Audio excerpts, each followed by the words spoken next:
Hello everybody, this is Digraj Singh Rajput. Welcome to Magnet Brains. इस video से एक नया चैप्टर स्टार्ट करने वाले हैं।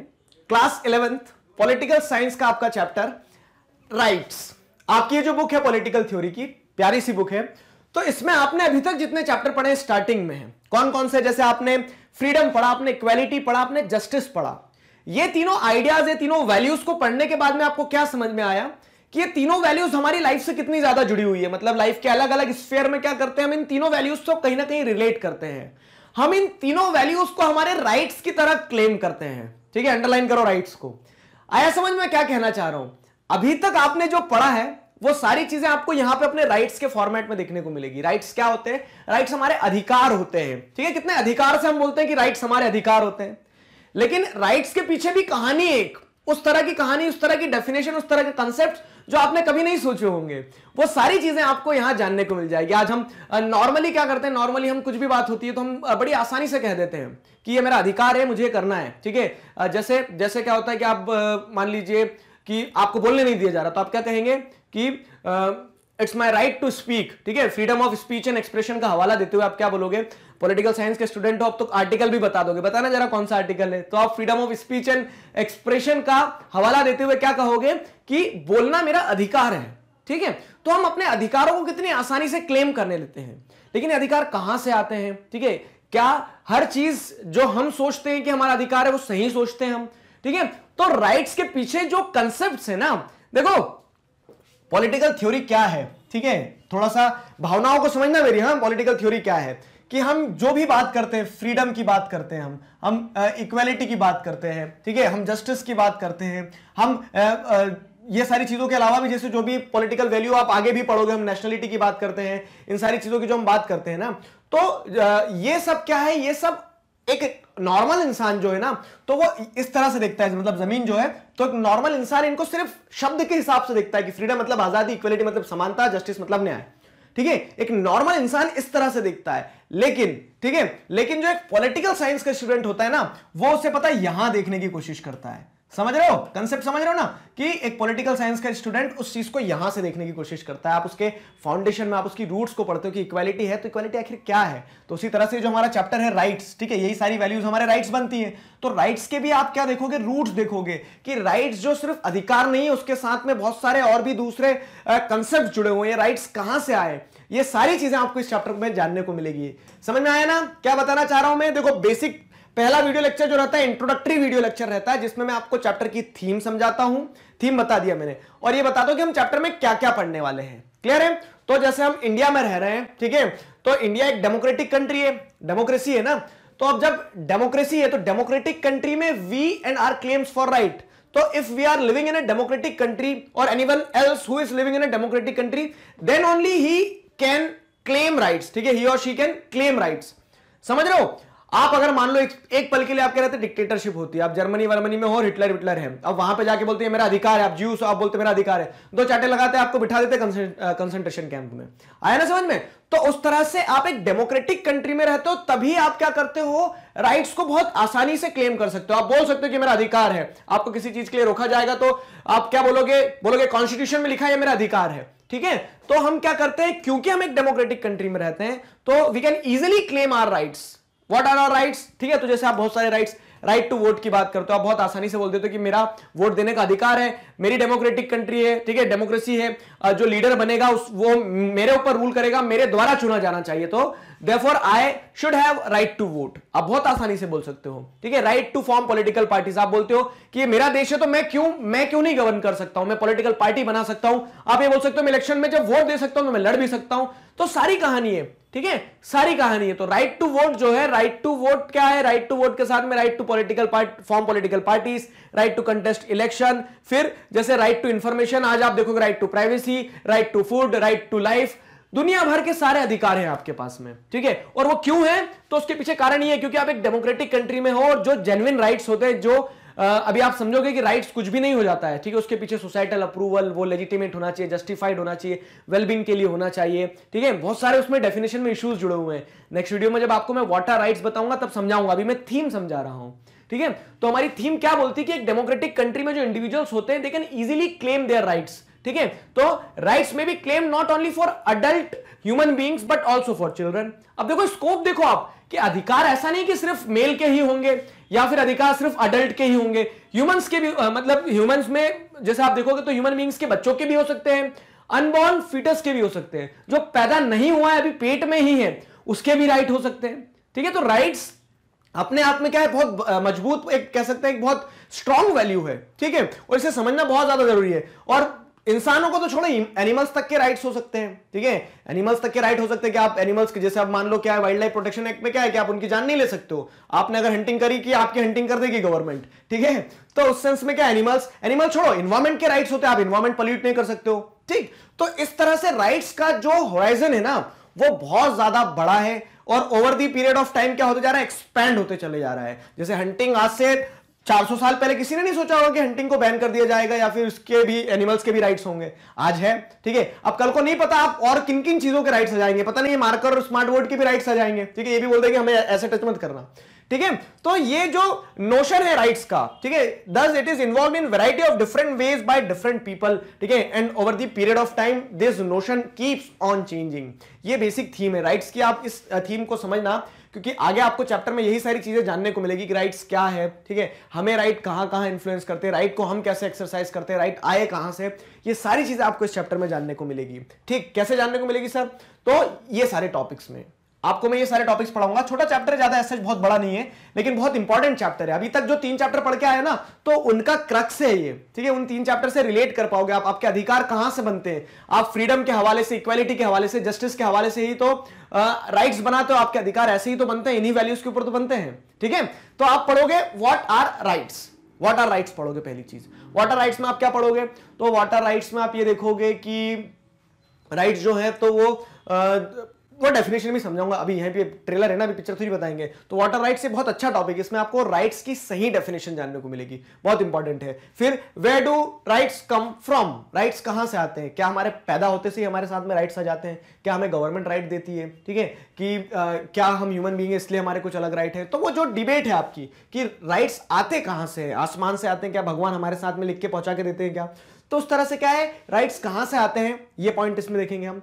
कांट ऑन ह्यूमन डिग्निटी, अब देखो मैंने आपको जैसे कहा where do rights come from, तो इसमें एक चीज बता देता हूं कि हम क्योंकि ह्यूमन है इसलिए हमारे पास कुछ राइट्स हैं। ठीक है, तो वो कांट जो है, इमानुएल कांट, ठीक है, इमानुएल कांट हर जगह बोलते हैं, उन्होंने ज्योग्राफी में भी बोला, पिछले चैप्टर में बोला, अब यहां भी आप, तो उनका क्या point of view regarding human dignity वो समझेंगे हम। ठीक है, फिर अगली चीज क्या है, लीगल राइट्स इन दी स्टेट, लीगल राइट्स इन दी स्टेट। तो आपके सिर्फ बोल देने से कि आपका अधिकार नहीं बन जाता। एक डेमोक्रेटिक कंट्री में जीरो, तो आपकी जो कंट्री है, आपका जो स्टेट है, आपकी जो गवर्नमेंट है, उसे भी उस राइट को रिकॉग्नाइज करना चाहिए। ठीक है, लीगल राइट्स क्या होते हैं, नेचुरल राइट्स क्या होते हैं, ह्यूमन राइट्स क्या होते हैं, वो सारी चीजें आपको इस डिबेट में पूरा के पूरे इस चैप्टर में समझ में आएगी। ठीक है, अब काइंड ऑफ राइट्स, अब ये तो होगा आपके अधिकार आ गए। अब अधिकार आने के बाद अधिकार किन किन तरह के हो सकते हैं। ठीक है, राइट्स आपके खुद के पर्सनल राइट्स हो सकते हैं, आप सोसाइटी में रह रहे हो सोशल राइट्स हो सकते हैं, जैसे उन्हें कल्चरल राइट्स के फॉर्मेट में पढ़ोगे आप, पॉलिटिकल राइट्स हो सकते हैं, इकोनॉमिक राइट्स हो सकते हैं। तो वो जो पूरे सब टाइप्स हैं वो इस वीडियो लेक्चर में मैं आपको बताऊंगा, what are different kinds of rights. अगला इंपॉर्टेंट टॉपिक जो है ना, ये तो ये ऐसा है कि आपको 10th में ही पढ़ाया जाना चाहिए, 10th में छोड़ो, आपको 2nd क्लास में पढ़ाया जाना चाहिए। ये क्या है, rights and responsibility. Rights and responsibility बहुत इंपॉर्टेंट चीज है, कंसेप्ट समझो, आगे पूरा और डिटेल में पढ़ेंगे हम कि आपके पास अधिकार है ना अगर, तो उस अधिकार के साथ साथ आपके ऊपर जिम्मेदारी भी आती है, जवाबदारी भी आती है, रिस्पॉन्सिबिलिटी भी आती है। जैसे फॉर एग्जांपल आपकी क्लास का जो मॉनिटर है, मॉनिटर के पास में राइट्स हैं, किस चीज के, मॉनिटर के पास में क्या राइट है कि वो किसी का नाम लिख के टीचर को दे देगा, तो मतलब उसके सीसी में नंबर कट, ठीक है, उसके इंटरनल मार्क्स जो मिलते हैं उसमें कम हो जाएंगे। ठीक है, लेकिन उसके पास रिस्पॉन्सिबिलिटी भी आ जाती है कि उसको ये काम ऑनेस्टी से करना है।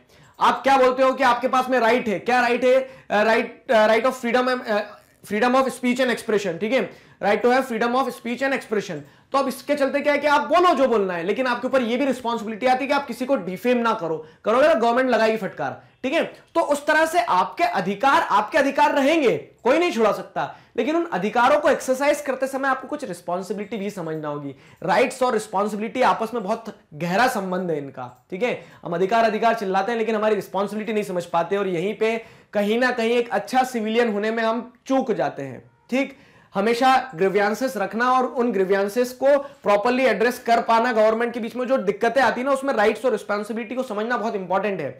अच्छे से समझेंगे हम। कहां पे समझेंगे? तो आगे जब वीडियो पढ़ेंगे इस चीज का, ठीक है, मतलब इस टॉपिक को जब एक स्पेसिफिक वीडियो लेक्चर में देखेंगे। छोटा सा प्यारा सा सुंदर सा चैप्टर है, ठीक है, इसी तरह से ध्यान से पढ़ना, मजा आएगा। फाइन, तो अब नेक्स्ट वीडियो में मिलते हैं हम किसके साथ में? व्हाट आर राइट्स, इस टॉपिक के साथ में। इस वीडियो में हम क्या पढ़ने वाले हैं? इस वीडियो में हम पढ़ेंगे व्हाट आर राइट्स। पहला टॉपिक, इंपॉर्टेंट टॉपिक और सबसे मजेदार टॉपिक इस चैप्टर का। पिछले वीडियो में मैंने आपको बेसिक थीम समझाई थी कि चैप्टर किस बारे में है, और मैंने आपको यह बताया था कि हम कौन कौन से टॉपिक्स पढ़ने वाले हैं उस चैप्टर में। अब यहां से क्या कहानी है, यहां से जो आगे पूरी कहानी चलने वाली, तो वो सिंपल सी सटीक सी ये है कि आप वन बाय वन सारे टॉपिक्स को अनफोल्ड करते चले जाओगे। अब राइट्स चैप्टर पढ़ना है तो सबसे पहला सवाल यही आता है कि व्हाट आर राइट्स। हम अमूमन क्या कहते हैं कि राइट्स मतलब हमारे अधिकार, और हम वहां पे डिबेट खत्म कर देते हैं, क्वेश्चन खत्म कर देते हैं, फुल स्टॉप लगा देते हैं। राइट्स मतलब क्या है? हमारे अधिकार, पूर्ण विराम।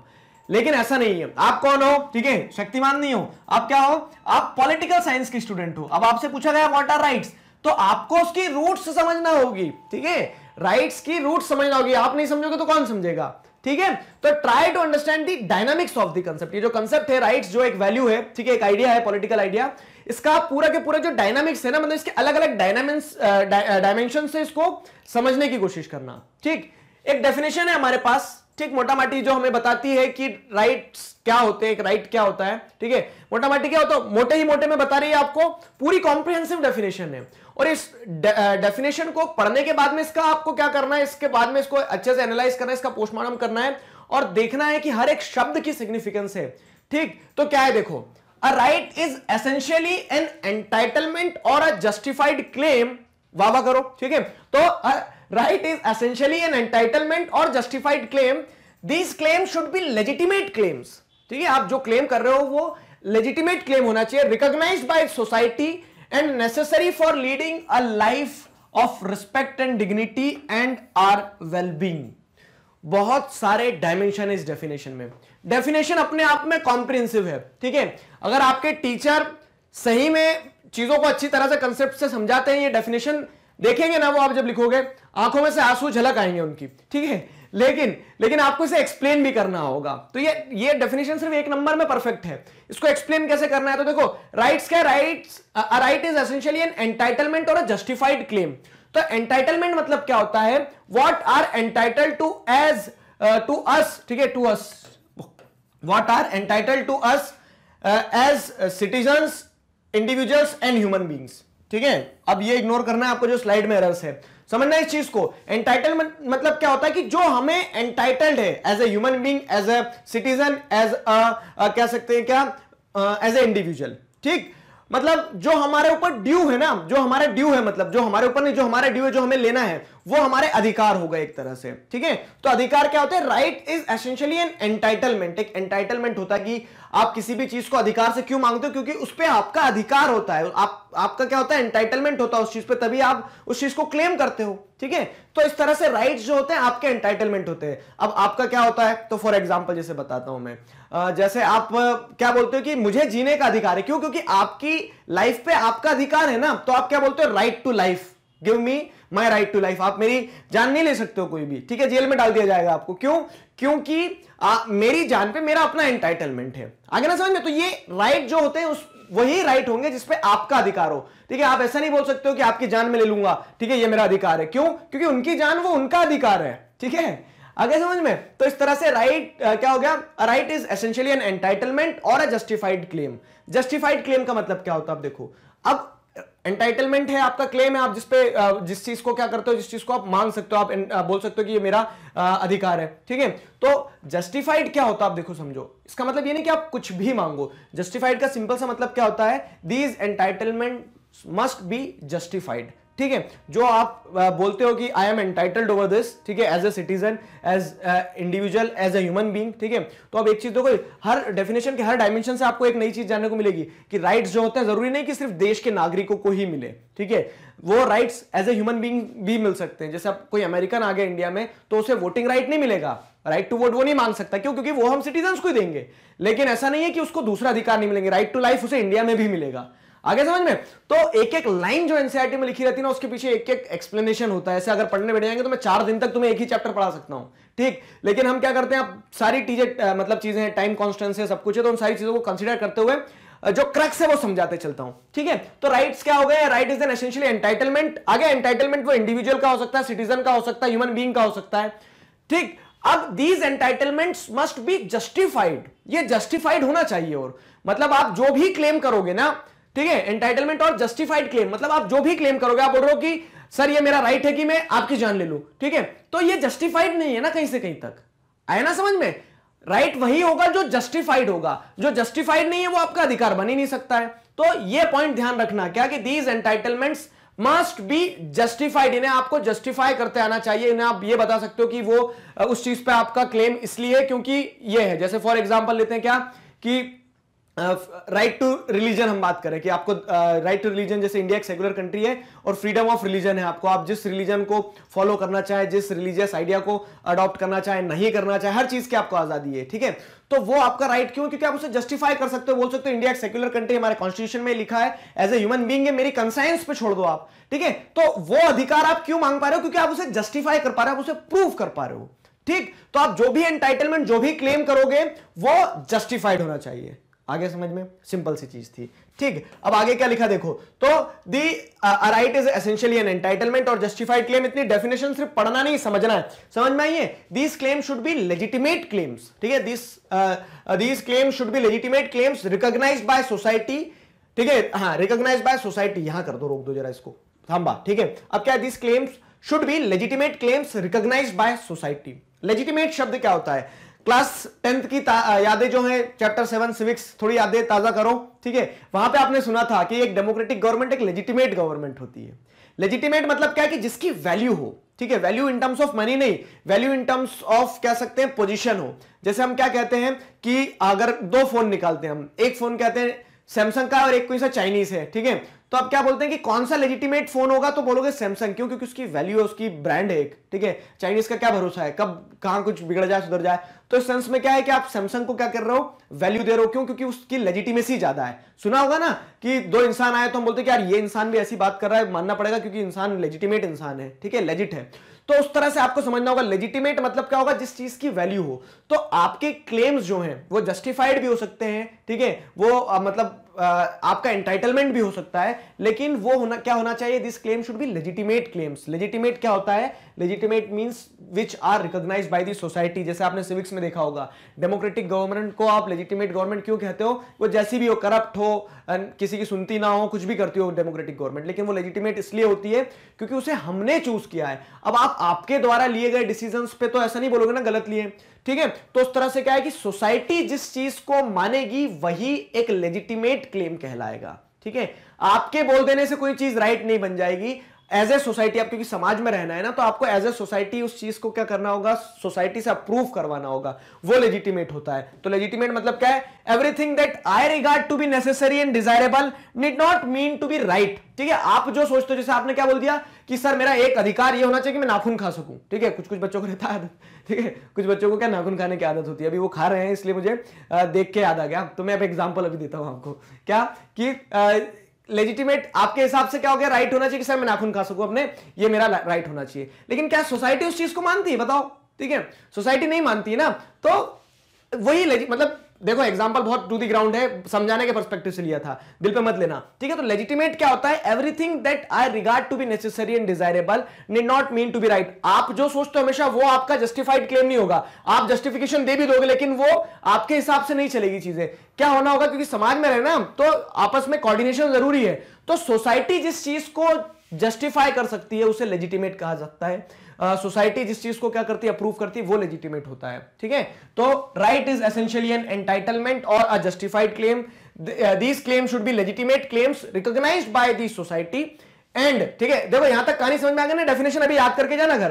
तो recognised by the society and necessary for a life of respect and dignity. मतलब कि आप मतलब आपको अगर एक लाइफ रिस्पेक्टफुल और डिग्निटीफुल लाइफ जीना है ना, तो आप इन चीजों को क्लेम करते हो, आपके वो जस्टिफाइड क्लेम्स जिनकी मदद से आपकी लाइफ, आपकी डिग्निटी इनहेंस होती है।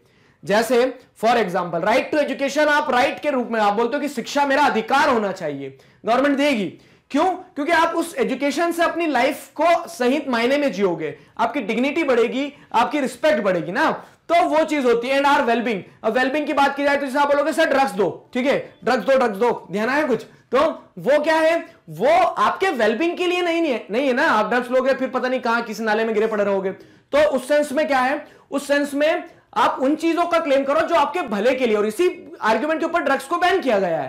तो ये सारी चीजें जो, ये सारे जो एंगल मैंने आपको दिखाए, ये सारे एंगल्स जब किसी क्लेम में मौजूद होते हैं तब जाके वो आपका राइट बनता है। आगे ना समझ में, फिर से एक बार समझते हैं। Right is essentially an entitlement or a justified claim. These claim should be legitimate claims recognised by the society, ठीक है। और एक और डायमेंशन क्या है, necessary for leading a life of respect and dignity and our wellbeing.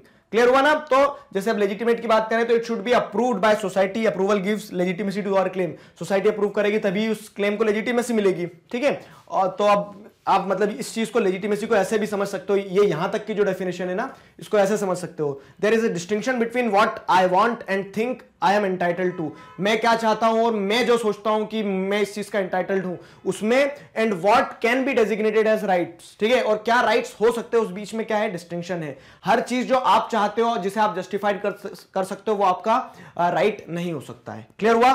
चलो आगे बढ़ते हैं। आगे देखो क्या है, तो राइट्स क्या है, राइट्स एक तरह से claim necessary for leading a life of respect and dignity, जो मैंने बताया, ठीक है, कि राइट्स वो क्लेम होते हैं जिनकी मदद से आप क्या कर लेते हो, एक लाइफ रिस्पेक्टफुल लाइफ, एक लाइफ फुल ऑफ डिग्निटी जी सकते हो। तो उसके एग्जांपल कुछ है, एग्जांपल से और अच्छी चीजें समझ में आएगी। देखो जैसे क्या है, राइट टू लाइवलीहुड, ठीक है। Right to livelihood is very necessary for leading a life of dignity. और अब इसी चीज को ध्यान में रखते हुए इसे एक राइट बनाया गया, एक अधिकार दिया गया कि आपके पास में क्या होना चाहिए, काम करने का अधिकार होना चाहिए। क्यों? क्योंकि जब आप काम करोगे, ठीक है, काम करोगे तभी आप पैसा कमाओगे तभी कपड़े पहन पाओगे, खाना खा पाओगे, समाज में रह पाओगे। आगे ना समझ, बिना पैसे के काम नहीं चलता है। पैसा सब कुछ नहीं होता है, बहुत अच्छा सुनने में लगता है, लेकिन पैसा बहुत कुछ होता भी है, ठीक है। तो ये चीज ध्यान रखना हमेशा। क्लियर। तो इस सेंस में क्या, जैसे राइट टू लाइवलीहुड जो है, तो राइट टू लाइवलीहुड क्या है, it is necessary for leading a life of dignity. Life of dignity इस चीज के लिए बहुत ज्यादा जरूरी होता है कि अगर लाइवलीहुड नहीं होगा तो आप कैसे जियोगे बताओ, ठीक है। इसी सेंस में आप क्या कर सकते हो, इसे एक अपने राइट्स की तरह क्लेम कर सकते हो कि we should have a right of livelihood, ठीक है, राइट टू लाइवलीहुड। फिर क्या अगला, राइट टू फ्रीडम। अब जैसे राइट टू फ्रीडम में क्या आता है, freedom of speech and expression, ठीक है, आप अपने आप को एक्सप्रेस कर सको। राइट टू फ्रीडम में आप कहीं भी मूव कर सको, ये सारी चीजें। तो it gives us freedom to pursue our talents and interest. और फ्रीडम है तो आप जैसा जो फ्रीडम ऑफ ऑक्यूपेशन भी होती है, तो उसी के चलते क्या है कि आपको जो काम सही लगता है आप वो काम करोगे। आप जब काम करोगे तभी आपकी क्या होगी, रिस्पेक्ट होगी, डिग्निटी में अब डिग्निटी आएगी। अब ऐसा नहीं कि जो काम नहीं करते तो उनकी कोई रिस्पेक्ट नहीं होती है, बेरोजगार होते बेचारे घर में, फिर झाड़ू पोछे लगवाते हैं उनसे मम्मी पापा, ठीक है। तो इसके लिए क्या है कि जब आप राइट टू फ्रीडम क्लेम करोगे तो वो राइट आपका इसलिए क्लेम कर पा रहे हो क्योंकि अब जब फ्रीडम होगी तभी तो आप क्या कर पाओगे, एक लाइफ फुल ऑफ रिस्पेक्ट और डिग्निटी जी पाओगे, क्योंकि आप काम करोगे, अपने टैलेंट को एनहांस करोगे, हॉर्न करोगे, ठीक है। तो वो बात रहती है कि इस सेंस में राइट्स जो होते हैं, तो राइट्स ये वाले डायमेंशन को भी होल्ड करते हैं कि राइट्स क्या होते हैं, हमारे क्लेम्स जो बहुत ज्यादा जरूरी होती है ताकि हम एक लाइफ फुल ऑफ रिस्पेक्ट और डिग्निटी जी सके, ठीक है। Another ground on which rights have been claimed is that they are necessary for our wellbeing. Rights जो है, एक और ग्राउंड जिस पे राइट्स को क्लेम किया जाता है वो क्या है कि rights are necessary for our wellbeing, ठीक है। हमारे भले के लिए राइट्स बहुत ज्यादा जरूरी हो जाते हैं। हमारे भले के लिए राइट्स कैसे जरूरी हो जाते हैं, देखो, तो हम अगर क्लेम करें, मान लो फॉर एग्जांपल बता रहा हूं, क्या बोल रहे हो कि I should have rights to have weapon, ठीक है। तो आप क्या बोल रहे हो कि मुझे हथियार रखने का अधिकार दो, और वो आपने हथियार रख लिया, किसी को गोली वोली मार दी, अब आप जेल में चले जाओगे, कंट्रोवर्सीज होगी बहुत ज्यादा। तो इसी के लिए क्या है कि आप बोलो कि हथियार रखना जरूरी है मेरे पास, ठीक है, तो वो आपका वेलबींग नहीं हो रहा, वो आपको उल्टा घाटे में पहुंचा सकता है। वेलबींग का एग्जांपल सही क्या रहेगा, जैसे हम देखें तो राइट टू एजुकेशन, आप एजुकेशन क्लेम कर रहे हो कि मुझे शिक्षा मिलना चाहिए, ठीक है। राइट टू एजुकेशन को एक राइट की तरह क्लेम कर रहे हो, तो वो आपका वेलबींग कैसे प्रमोट करती है, तो अब जब आप एजुकेशन लोगे ना तो it will help you to develop your capacity to reason, ठीक है, आपको सोचने की, समझने की। शिक्षा क्यों लेते हैं, क्यों पढ़ रहे बताओ जरा 2 मिनट के लिए। सारी चीजें जो है ना तो आपके आजू बाजू है, बस पॉलिटिकल थ्योरी में सबसे मजेदार चीज यही है। हम क्यों पढ़ते हैं, हम इसलिए नहीं पढ़ते कि हमें एक जॉब मिल जाए, वो एक सेकेंडरी रीजन होता है, लेकिन लोग उसको प्राइमरी समझ के दौड़ते हैं उसके पीछे।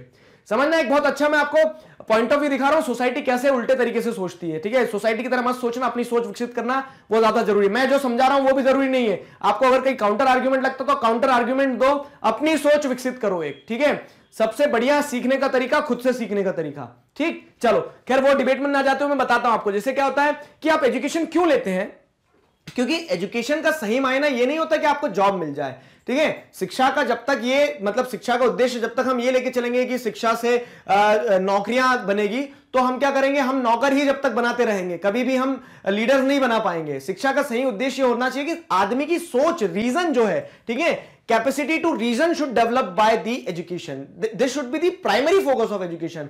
लेकिन विडंबना, ठीक है, क्या विडंबना कि शिक्षा को हम नौकरी से जोड़ के देखते हैं, वो प्राइमरी चीज नहीं है बाबू, ठीक है, वो सेकेंडरी है।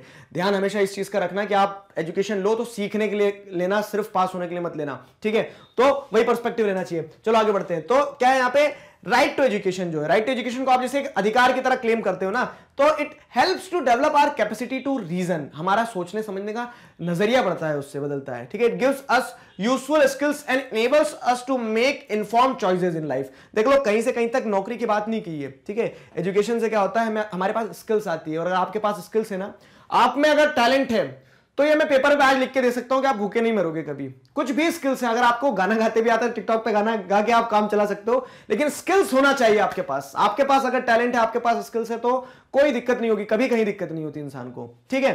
अब टैलेंट होता नहीं हो, फिर हम बोलते हैं बेरोजगार है, तो बेरोजगार इसलिए क्योंकि आपके पास टैलेंट नहीं, आपने शिक्षा का सही मायने में सही सदुपयोग नहीं किया ना, आपने एजुकेशन वैसे ही लिया कि पास हो जाए, डिग्री मिल जाएगी। अब पास तो होगा, लेकिन आपको ऑफिस में बिठा के झुंझुना बजवाएंगे आपसे, ठीक है, वो कहानी रहती है। तो helps to develop our capacity to reason, gives us useful skills and enables us to make informed choices in life. ये पूरे टॉपिक पे अंदर से सर बाहर कूद के आ गए थे, बाकी कंसेप्ट से रिलेट करो, ठीक है, ज्यादा बोल गए। तो कंसेप्ट से रिलेट अगर करें हम, कंसेप्ट से क्या है कि जैसे राइट टू एजुकेशन को आप एक राइट की तरह क्यों क्लेम कर पाते हो, क्योंकि उससे आपकी स्किल्स डेवलप होती है, आपके अंदर रीजन आता है। अब जब स्किल्स डेवलप हो गया, आपके अंदर रीजन आता है, और आप फिर आपको क्या मिलेगा कल को, आपके पास में यह है कि आप कुछ तो कर सकते हो, कुछ तो कर सकते हो। आपका नहीं कुछ तो आप देखोगे, इंटेलेक्चुअली तो आप डेवलप हो रहे हो ना, तो वेलबिंग जो है, आपकी वेलबिंग इंश्योर की जा सकती है आपके राइट्स के द्वारा। तो राइट्स का एक डायमेंशन ये भी होता है कि वो हर चीज को आप एज ए राइट क्लेम कर सकते हो, जिससे क्या हो रहा है, आपका भला हो रहा है, ठीक है।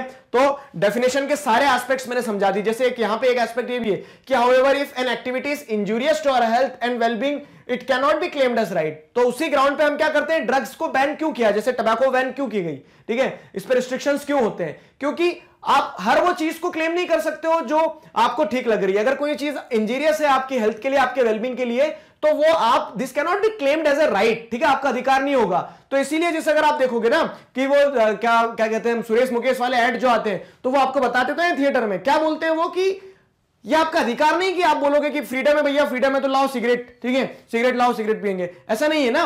क्यों? क्योंकि आपका जो वेलबींग नहीं कर रही है, उन चीजों को अगर आप क्लेम करते हो, ड्रग्स लेने की बात करते हैं, ठीक है, तो ड्रग्स लेने की बात करते हो, तो ड्रग्स इंजेक्ट करना, ये सारी चीजें क्या कर रही है, एग्जांपल वही है, we can not insist that we have right to initiate or inject drugs, ठीक है। क्यों? क्योंकि उससे आपको नुकसान और आपका वेलबिंग नहीं हो रहा, वो आपका अधिकार हो ही नहीं सकता है। इसीलिए गवर्नमेंट उन सारी चीजों को रोक देती है, और लोग क्या बोलेंगे, हमारी फ्रीडम है ये तो आपकी फ्रीडम हम पर नहीं हो रही है। फ्रीडम के ऊपर भी, फ्रीडम वाले चैप्टर में पढ़ाया था ना मैंने कि फ्रीडम को एक समय पे कॉन्स्ट्रेंट्स लगाए जा सकते हैं, जो रीजनेबल कॉन्स्ट्रेंट्स होंगे, जो जस्टिफाइड होंगे, उन्हें लगाया जा सकता है। सारे टॉपिक्स आपस में रिलेटेड देख लो, तो अब आपकी फ्रीडम अगर यहां रिस्ट्रिक्ट हो रही है, तो आप एज ए राइट अगर फ्रीडम क्लेम करोगे, लेकिन वो जस्टिफाइड है कि उसको रिस्ट्रिक्ट किया जा सके, कॉन्स्ट्रेंट्स लगाए जा सके।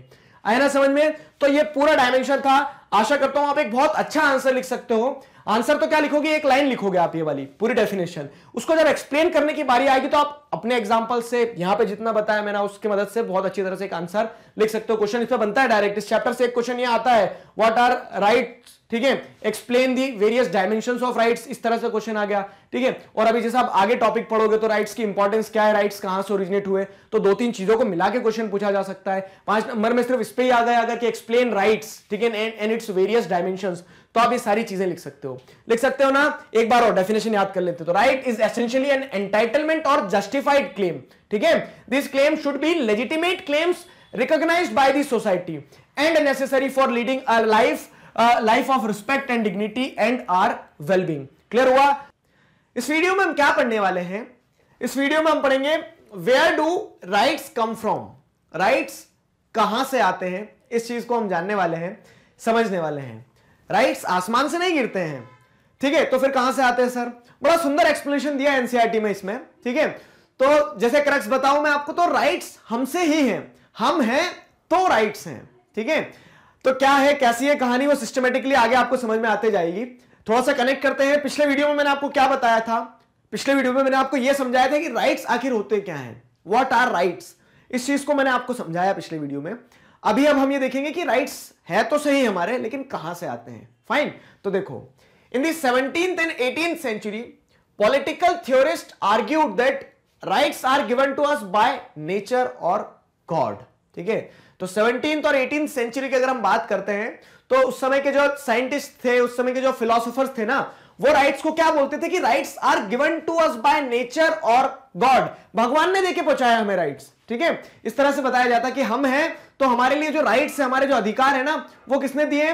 गॉड ने दिए। हमारे अधिकार ऊपर से आए हैं। इस तरह के आर्गुमेंट देते थे पहले के थिंकर जो थे। ठीक है, this meant that rights were not conferred by a ruler or a society. ठीक है, rather we are born with them. अभी पिछले वीडियो में ही मैंने आपको एक बहुत अच्छा कोई कंसेप्ट ऐसा भी बताया था, शायद पिछले चैप्टर में बताया था, कि सोसाइटी जो रहती है ना, सोसाइटी हमेशा अपने आप को एडजस्ट करने की कोशिश करती है। जैसे अब आपको पता है कि सोसाइटी में इंडिविजुअल है, इंडिविजुअल कभी भी सेक्रीफाइस नहीं करेगा। ठीक, ये जस्टिस वाले चैप्टर में मैंने आपको बताया था, इंडिविजुअल कभी भी सेक्रीफाइस नहीं करेगा कुछ भी। सेल्फ सेक्रीफाइस क्या होगा? लास्ट में करेगा। क्यों? क्योंकि उससे तो उसका इंटरेस्ट हर्ट हो रहा है। लेकिन अपने को लोगों को सेक्रीफाइस करवाना पड़ेगा फॉर अ ग्रेटर गुड। ठीक है, समाज के भले के लिए लोगों को सेक्रीफाइस करना पड़ेगा। तो हम क्या करते हैं? सेक्रीफाइस को हीरोइज्म से जोड़ते हैं। ठीक है, तो सोसाइटी ऐसे कस्टम्स कह लो या फिर ऐसी वैल्यूज को बनाती है कि जिसके चलते चीजें अपने आप बैलेंस्ड आउट रहे। ठीक, तो उसी तरह से अगर आप देखोगे तो उस समय के जो थिंकर्स थे, उस समय के जो पॉलिटिकल थ्योरिस्ट थे, वो राइट्स को ऐसा क्यों कहते थे कि rights are given to us by nature or God? ठीक है, ऐसा क्यों कहते थे? वो ऐसा इसलिए कहते थे, this meant that rights were not conferred bye ruler. मतलब भगवान ने दिए, इसका मतलब क्या है कि यहां जो रूलर रह रहा है उसने तो नहीं दिए हैं। ठीक है, अगर बात ये होती कि आपको नहीं पता राइट्स किसने दिए, तो फिर क्या कहानी हो जाती? आपको अगर ये नहीं पता राइट्स किसने दिए, कहां से आए, तो रूलर बोलता है कि आपके राइट्स मेरे से आए हैं, मतलब मैं जैसा चाहूंगा वैसे आपके राइट्स होंगे। क्यों? क्योंकि पहले वैसे ही होता था कि रूलर को ही सब कुछ कंसीडर किया जाता था, रूलर की पावर बहुत ज्यादा होती थी। तो थिंकर्स ने सोचा कि हमारे अधिकार हमारे पास रहना चाहिए। अब हम बोलेंगे हमारे अधिकार हमसे आए हैं, तो इसके चलते क्या होगा? इसके चलते रूलर बोल देगा आप कौन? ठीक है, क्योंकि रूलर की पोजीशन ऊपर रहती थी। तो थिंकर्स ने क्या क्लेम किया कि rights are being given to us by nature, या तो वो हम पैदा हुए हैं, प्रकृति में आए, तो प्रकृति से पैदा होते से हमें राइट मिले हैं। ठीक है, वो भगवान ने हमें राइट देके पहुंचाया है। पहले इस तरह की बात की जाती थी। ठीक है, this meant that rights were not conferred bye ruler or a society, मतलब रूलर ने या फिर सोसाइटी ने हमें राइट्स नहीं दिए, rather we are born with them, हम उन राइट्स के साथ में पैदा हुए हैं। इस तरह की कहानी की जाती थी। ठीक है, तो राइट्स को क्या माना था? राइट्स को नेचुरल और इनएलिनिएबल माना था। समझना, आप सोच रहे होंगे ये क्या शब्द है सर, इनएलिनिएबल? इनएलिनिएबल वो चीज होती है जो आपसे अलग नहीं की जा सकती है। आपकी आत्मा आपके अंदर है। ठीक है, आत्मा निकालने के बाहर तांत्रिक बने नहीं निकाल सकते, कभी नहीं निकाल सकते। क्यों? क्योंकि वो आपसे अलग कर दोगे तो आप जिंदा ही नहीं रह जाओगे ना। तो इनएलिनिएबल मतलब क्या है? जो आपसे अलग नहीं किया जा सकता है। तो आप क्या कह रहे हैं कि राइट्स आर इनएलिनिएबल, मतलब राइट्स आपकी आत्मा है नहीं। ठीक है, राइट्स इनएलिनिएबल मतलब क्या है कि राइट्स आपके लिए कुछ वो है, आपके वो अधिकार होंगे जो आपसे अलग नहीं किए जा सकते। जैसे राइट टू लाइफ, आया समझ में? राइट टू लाइफ आपका एक इनएलिनिएबल राइट है, आपसे अलग नहीं किया जा सकता है। क्यों? क्योंकि अगर आपकी लाइफ, राइट टू लाइफ को वायलेट करके आपको मार दिया जाएगा तो आप ही नहीं रह जाओगे ना। तो राइट्स वो चीज होती है जो नेचुरल है। नेचुरल क्यों है? क्योंकि they are being given to us by nature or by God. ठीक है, तो भगवान ने दिए, नेचर ने दिए, we are born with those rights. ठीक है, हम अधिकारों के साथ पैदा होते हैं, इसीलिए उसे नेचुरल और इनएलिनिएबल कहा गया है। ठीक है, इनएलिनिएबल कहा गया है, we are born with them.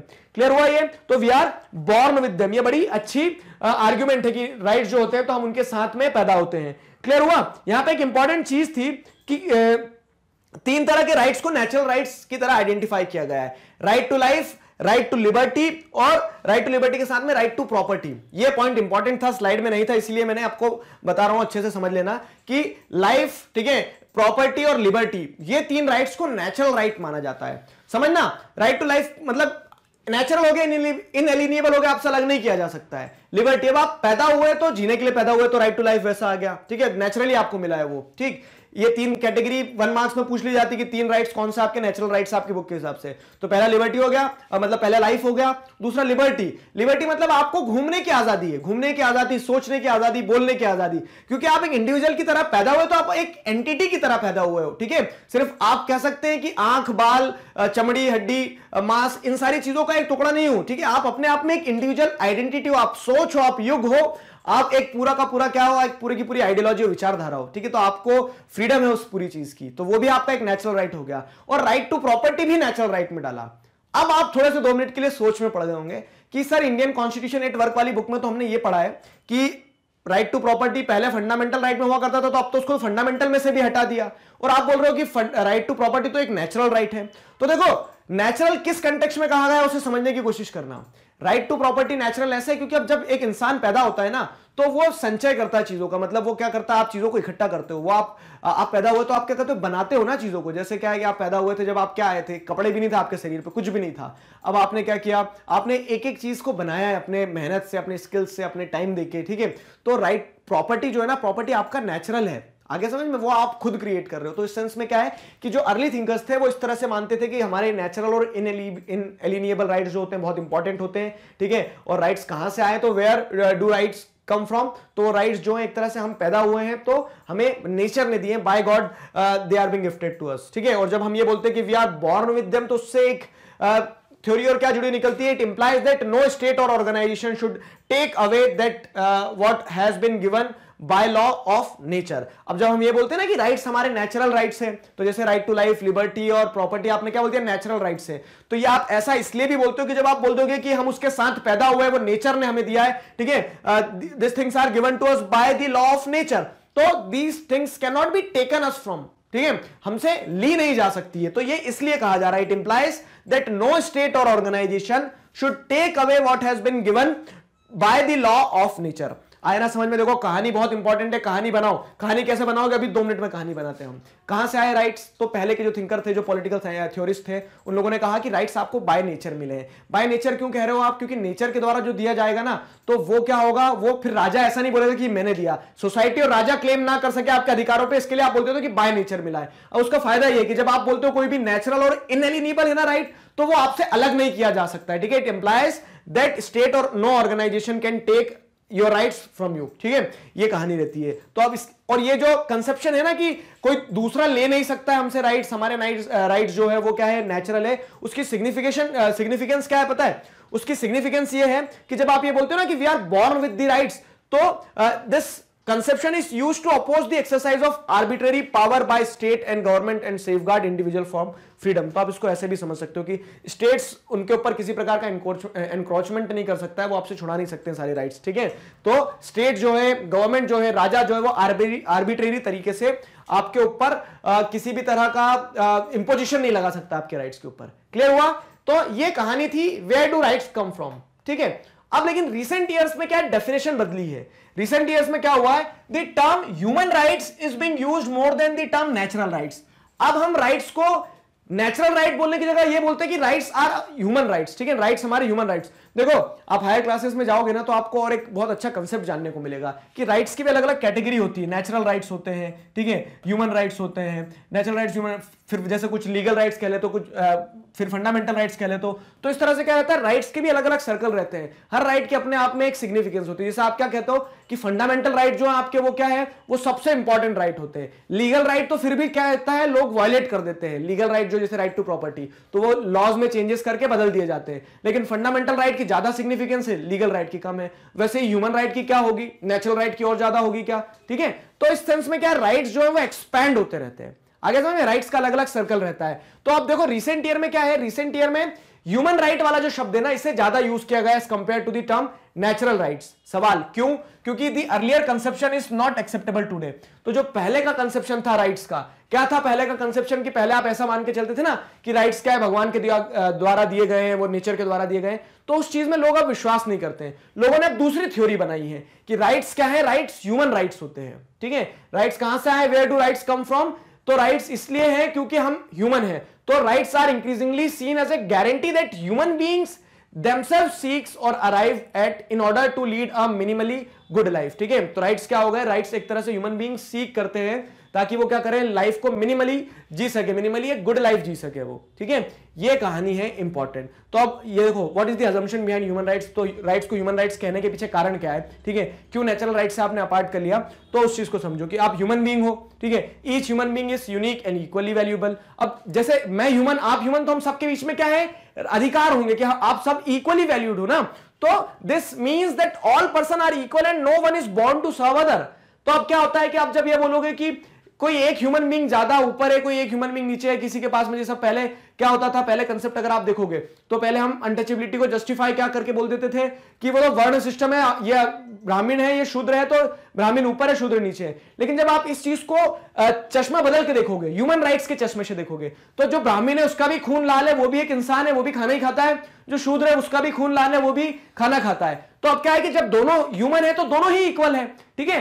तो आप क्या कहोगे कि no one is born to serve others, ठीक है, कोई भी किसी की सेवा करने के लिए नहीं बना है, यहां पे सब अपनी अपनी ह्यूमन डिग्निटी के साथ जियो। तो this conception of free and equal self, ठीक है, फ्री एंड इक्वल सेल्फ कब दे पाओगे, जब आप चीजों को किस पर्सपेक्टिव से देखोगे, ह्यूमन राइट्स के पर्सपेक्टिव से देखोगे, ठीक है। तो this conception of free and equal self is increasingly being used to challenge existing inequalities based on race, caste, religion, gender. तो ये इस तरह के जितने भी क्या कह सकते हैं कि मिसकंसेप्शन थे, जिसके चलते लोगों को बीच में डिस्क्रिमिनेशन होता था, जिसके चलते लोगों को राइट्स डिनाई किए जाते थे ना, तो वो सारे कंसेप्शन तोड़ दिए। कब, जब आपने ऐसा देखा कि राइट्स जो है, राइट्स क्या है, इसलिए क्योंकि आप एक ह्यूमन हो तो आपके अधिकार है, ठीक है। This conception of free and equal self is increasingly being used to challenge existing inequalities. अब बोलोगे सर राइट्स वाले चैप्टर में इक्वालिटी कहां से आ गया, तो वही मैं आपको बता चुका हूं स्टार्टिंग में कि सारे कंसेप्ट्स आपस में जुड़े हुए हैं, सारी चीजें आपस में जुड़ी हुई है, ठीक है। तो this conception of free and equal self is increasingly being used to challenge existing inequalities. Clear हो गया।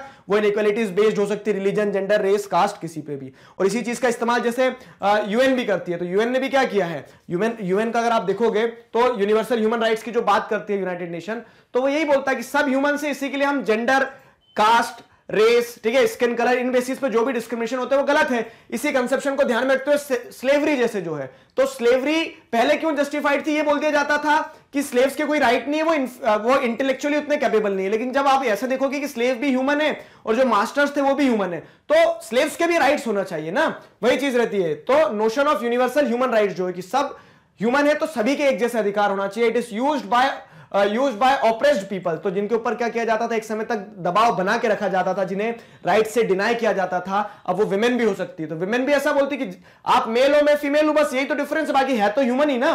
तो उस तरह से क्या होता है कि ह्यूमन राइट्स का ये जो नोशन है ना, ठीक है, जो अब रिसेंटली ज्यादा प्रचलन में है, इसका इस्तेमाल करते हुए it is being used by oppressed people all over the world to challenge laws which segregate them and deny them equal opportunities and rights, ठीक है। तो इससे ये सारी समस्याएं होती है, मतलब ये सारी समस्याएं जो उनका समाधान निकल के आया कि ह्यूमन राइट्स का हवाला देते हुए लोगों ने अपने आप को ऊपर उठाया, अपने राइट्स को क्या किया, हाईलाइट किया। तो जैसे स्लेवरी का एग्जांपल दिया ना मैंने आपको कि slavery has for instance been abolished, but slavery को तो आपने अबॉलिश इसी प्रिंसिपल पे कर दिया, किस प्रिंसिपल पे कि यूनिवर्सल ह्यूमन राइट्स की जब आप बात करते हो तो स्लेवरी क्या चीज है, स्लेव भी तो ह्यूमन है तो उनके भी राइट्स होना चाहिए। लेकिन ऐसा नहीं है, अभी क्या है, अभी और भी जैसे आप बोल दिया ना कि अभी आपका लक्ष्य प्राप्त नहीं किया आपने, मंजिल अभी और दूर है, सफलताएं मिली लेकिन लक्ष्य अभी दूर है, तो वही चीज है। But there are other struggles that have only had a limited success, तो उस एरिया में आज भी सक्सेस जारी। जैसे आप जेंडर की अगर बात कर लोगे तो यूनिवर्सल ह्यूमन राइट्स में हमने क्या कर दिया, स्लेवरी को, स्लेव्स को तो राइट्स दिलवा दिए ये बोल के कि वो भी ह्यूमन है। आज ब्लैक्स और व्हाइट्स के बीच में उतना डिस्क्रिमिनेशन नहीं है, लेकिन जैसे आप उसको नैरो डाउन करते हो राइट्स की और बात पे, तो मेन और वुमेन के बीच में कहीं कहीं राइट्स में आज भी इशू है, कुछ कंट्रीज में नहीं है, ठीक है। कास्ट के बेसिस पे जैसे बाय लॉ तो हमने क्या कर दिया, खत्म कर दिया, तो पॉलिटिकली तो हमने क्या कर दिया, इक्वालिटी ले आए, लेकिन सोशली अभी भी इक्वालिटी लाना बची है, ठीक है।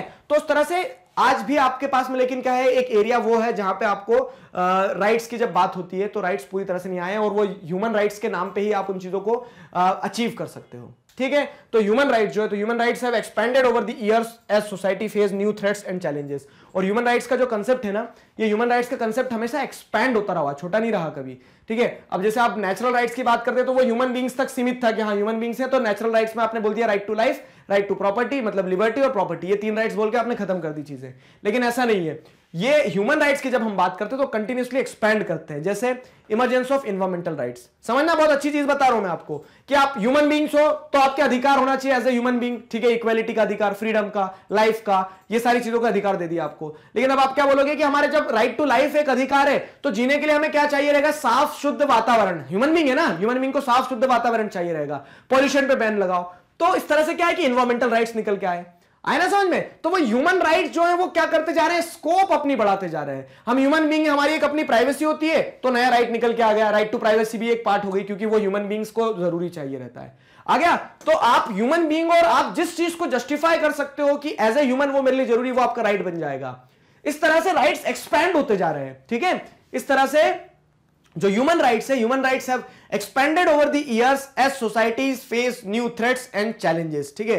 Rights of women and children, rights of women and children में क्या आ जाएगा, rights of women and children में यह आ जाएगा कि आप जैसे देखोगे तो महिलाओं और बच्चों को क्या एक लंबे समय तक क्या किया गया, राइट से डिनाई किया गया। लेकिन ह्यूमन राइट्स के नाम पे आप, क्योंकि आप बोल सकते हो महिलाएं हैं तो क्या हो, वो भी तो है इंसान ही, ह्यूमन बीइंग, ठीक है। बच्चे हैं तो क्या हो, वो भी तो है इंसान है। तो इस तरह से क्या हो रहा है कि जो डिप्राइव्ड सेक्शन था, या फिर कह सकते हैं जो डिस्क्रिमिनेटेड था, ठीक है, जो ऑप्रेस्ड ग्रुप था, वो क्या है, उनके राइट्स जो है वो इमर्ज होकर आते जा रहे हैं जब आप ह्यूमन राइट का, यूनिवर्सल ह्यूमन राइट्स का नोशन लेके चलते हो। तो such claims express a sense of moral outreach about infringement of people's dignity, ठीक है। तो ये जो क्लेम्स होते हैं इस तरह के कि आप ह्यूमन राइट्स के नाम पे अलग अलग कैटेगरी के राइट्स को, अलग अलग कैटेगरी के राइट्स के लिए क्या करते हो, एक तरह से बात रखते हो, अपना पॉइंट ऑफ व्यू रखते हो ना।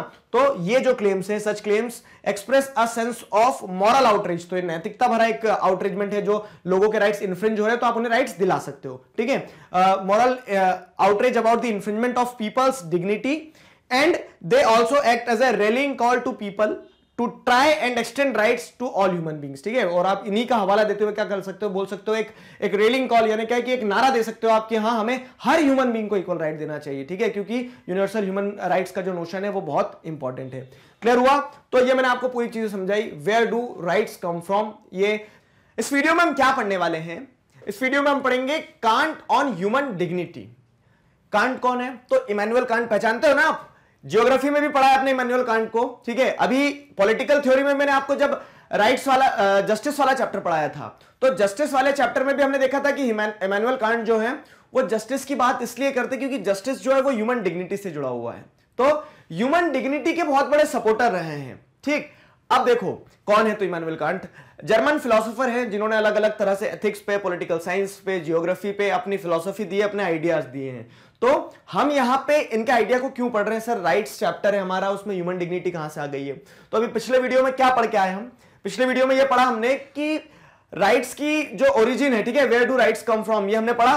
तो राइट्स का जो ओरिजिन है, तो इनिशियली क्या था कि लोग ये बोलते थे कि rights are given to us by nature, ठीक है, rights are given to us by God. पहले के पॉलिटिकल थ्योरिस्ट ये नोशन मानते थे। फिर over the period of time क्या हुआ, हमने देखा कि राइट्स को राइट्स इसलिए माना जाने लगा क्योंकि हम एक ह्यूमन बीइंग है और हम हैं तो हमसे हमारे अधिकार हैं, ठीक है। तो राइट्स को मोरलेस फिर क्या हुआ कि नेचुरल राइट के कंसेप्शन से हटा के ह्यूमन राइट पे डाल दिया गया। अब ह्यूमन राइट जो है तो कंटिन्यूसली एक्सपैंड हो रहे हैं। अब ह्यूमन राइट्स की जब बात करते हैं तो ह्यूमन राइट्स सबसे इंपॉर्टेंट जो कंसेप्ट है ह्यूमन राइट का, वो डिग्निटी से जुड़ा हुआ है। कैसे, क्या कहते हैं इमैनुअल कांट, वो सारी चीजें मैं आपको समझाऊंगा। देखो ये जो हम बोल रहे हैं ना कि राइट्स का ओरिजिन हमने ह्यूमन राइट्स से जोड़ दिया, क्योंकि राइट्स, हमारे राइट्स कहां से ओरिजिनेट होते हैं? हमारे राइट्स वहां से ओरिजिनेट होते हैं कि हम ह्यूमन है तो एज ए ह्यूमन हमें राइट्स होना चाहिए। लेकिन ये जो सोच है ना, ये सोच ऐसा नहीं कि लोग सुबह सो के उठे होंगे और बोलने लगे होंगे, ठीक है। इसके पीछे क्या है, किसी ने आइडिया दिया होगा, इसके पीछे किसी ने एक्सप्लेनेशन दिया होगा, थिंकर्स का, फिलोसोफर्स का कंट्रीब्यूशन रहा होगा। उसी चीज को हम समझने की कोशिश करेंगे। आ गया समझ में? चलो देखो तो क्या है ये जो स्टेटमेंट है, इसे पढ़ना अच्छे से। Everything has either a price or a dignity. What has a price is such that something else can also be put in its place as its equivalent, ठीक है। By contrast, that which is elevated above all price and amidst of no equivalent has a dignity। ये जो statement है ना, बहुत मतलब कह सकते हैं बहुत गहराई है इन शब्दों में। कभी सो के उठो या फिर नींद ना आए ना तो बैठ के सोचना, बस यूं ही बैठ के सोचना। क्या कहना चाह रहे हैं इमैनुअल कांट कि हर चीज की एक वैल्यू होती है, एक प्राइस होती है, ठीक है। कुछ भी हो, चाहे वो आपका टाइम हो उसकी भी प्राइस होती है, चाहे वो आपका घर हो, चाहे वो आपका कह सकते हैं कोई सामान हो, आपकी गाड़ी हो, आपका घोड़ा हो, कुछ भी हो, ठीक है। हर चीज की क्या होती है, एक वैल्यू होती है। एवरीथिंग, क्या लिखा है, everything has either a price. अगर वैल्यू नहीं होती, प्राइस में कैलकुलेट नहीं कर सकते, तो दूसरी एक और चीज क्या होती है कि हर चीज की एक डिग्निटी होती है। अब ये आप ह्यूमन बीइंग से जोड़ के देखना। डिग्निटी मतलब क्या होता है, गौरव, ठीक है, गरिमा, मर्यादा, इन चीजों की जब बात करते हैं तो वो डिग्निटी होती है, ठीक है। अब डिग्निटी क्या एक तरह से इंटेंजिबल है, ऐसे थोड़ी ना कि कहीं जाते हुए दिखेगी आपको डिग्निटी। हर इंडिविजुअल का अपना एक आत्मसम्मान होता है, सेल्फ रिस्पेक्ट होती है, सेल्फ रिस्पेक्ट से जोड़ सकते हो आप डिग्निटी को, ठीक है। तो अब यहां पे क्या बताया गया कि दो चीजें होती है, हर चीज के दो डायमेंशन होते हैं, या तो उसकी एक कीमत होती है या तो उसकी एक डिग्निटी होती है। तो अब क्या होता है, देखो कीमत किस चीज की होती है, what has a price is such that something else can also be put in its place and its equivalent.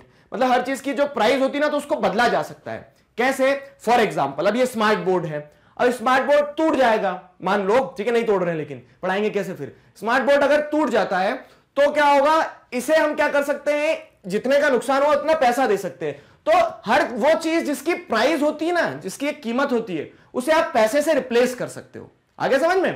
तो what has a price is such that something else can also be put in its place as its equivalent. लेकिन क्या होता है, dignity के case में चीजें अलग होती है, ठीक है। डिग्निटी क्या होता है, bye contrast that which is elevated above all price. आप किसी एक इंडिविजुअल की डिग्निटी की कीमत नहीं लगा सकते हो। आगे समझ में? डिग्निटी की कीमत नहीं लगा सकते हो, ठीक है, जो हर प्राइस से ऊपर है, ठीक है। नो इक्विवेलेंट, जिसकी बात क्या की जा रही है, जिसका कोई इक्विवेलेंट ना हो, वो डिग्निटी होती है। तो अब ये जो पूरी कहानी बताई, ये जो स्टेटमेंट पढ़ा, तो आपको लग रहा है इसका मतलब क्या हुआ सर, आखिर कहना क्या चाहते हो, 3 इडियट वाले स्टाइल में, ठीक है। तो मैं आपको एक चीज बताता हूं कि इस स्टेटमेंट के थ्रू इमैनुअल कांट ये कहना चाहते हैं कि दुनिया में हर चीज की एक कीमत हो सकती है, लेकिन एक ऐसी चीज जिसकी कोई कीमत नहीं होती है, जो हर कीमत से ऊपर होती है, वो आपकी गरिमा होती है, आपका गौरव होता है, ठीक है, आपकी डिग्निटी होती है। अब वो इतनी अच्छी लाइन क्यों बोल के चले गए, क्योंकि he was a flag bearer of human dignity. वो बात करते थे कि सबसे ऊपर ह्यूमन डिग्निटी होना चाहिए, ह्यूमंस की तरह, मतलब ह्यूमंस को हमें क्यों इक्वल ट्रीटमेंट, क्यों जस्टिस की बात करी, क्यों राइट्स की बात कर रहे हैं, क्योंकि वो ह्यूमन है। अब जब आप एक ह्यूमन और आप एक दूसरे ह्यूमन से डील कर रहे हो ना, तो आपको अटमोस्ट इंपॉर्टेंस उसकी डिग्निटी को देना चाहिए, बाकी सारी चीज बाद में आएगी, ठीक है। तो अब क्या होता है कि human beings possess dignity, clear हो गया। अब हर ह्यूमन बीइंग की डिग्निटी होती है अकॉर्डिंग टू इमैनुअल कांट। अब therefore they are valuable in themselves, और इसीलिए क्या है, और डिग्निटी की कोई कीमत नहीं है, ठीक है, डिग्निटी की कोई कीमत नहीं है। वही बताया ना कि bye contrast that which is elevated above all prices, जो हर कीमत से ऊपर है, वो डिग्निटी होती है, जिसका कोई इक्विवेलेंट नहीं होता है। तो इमैनुअल कांट क्या कहते हैं कि हर चीज की जब डिग्निटी होती है, और तो डिग्निटी के होने के कारण क्या, हर चीज की अपने आप में एक वैल्यू होती है जिसे कैलकुलेट नहीं कर सकते हो आप। तो आप ये मत सोचो कि आप किसी की डिग्निटी को हर्ट करके क्या कर दोगे, कंपनसेट कर दोगे, नहीं कर सकते हैं, ठीक है।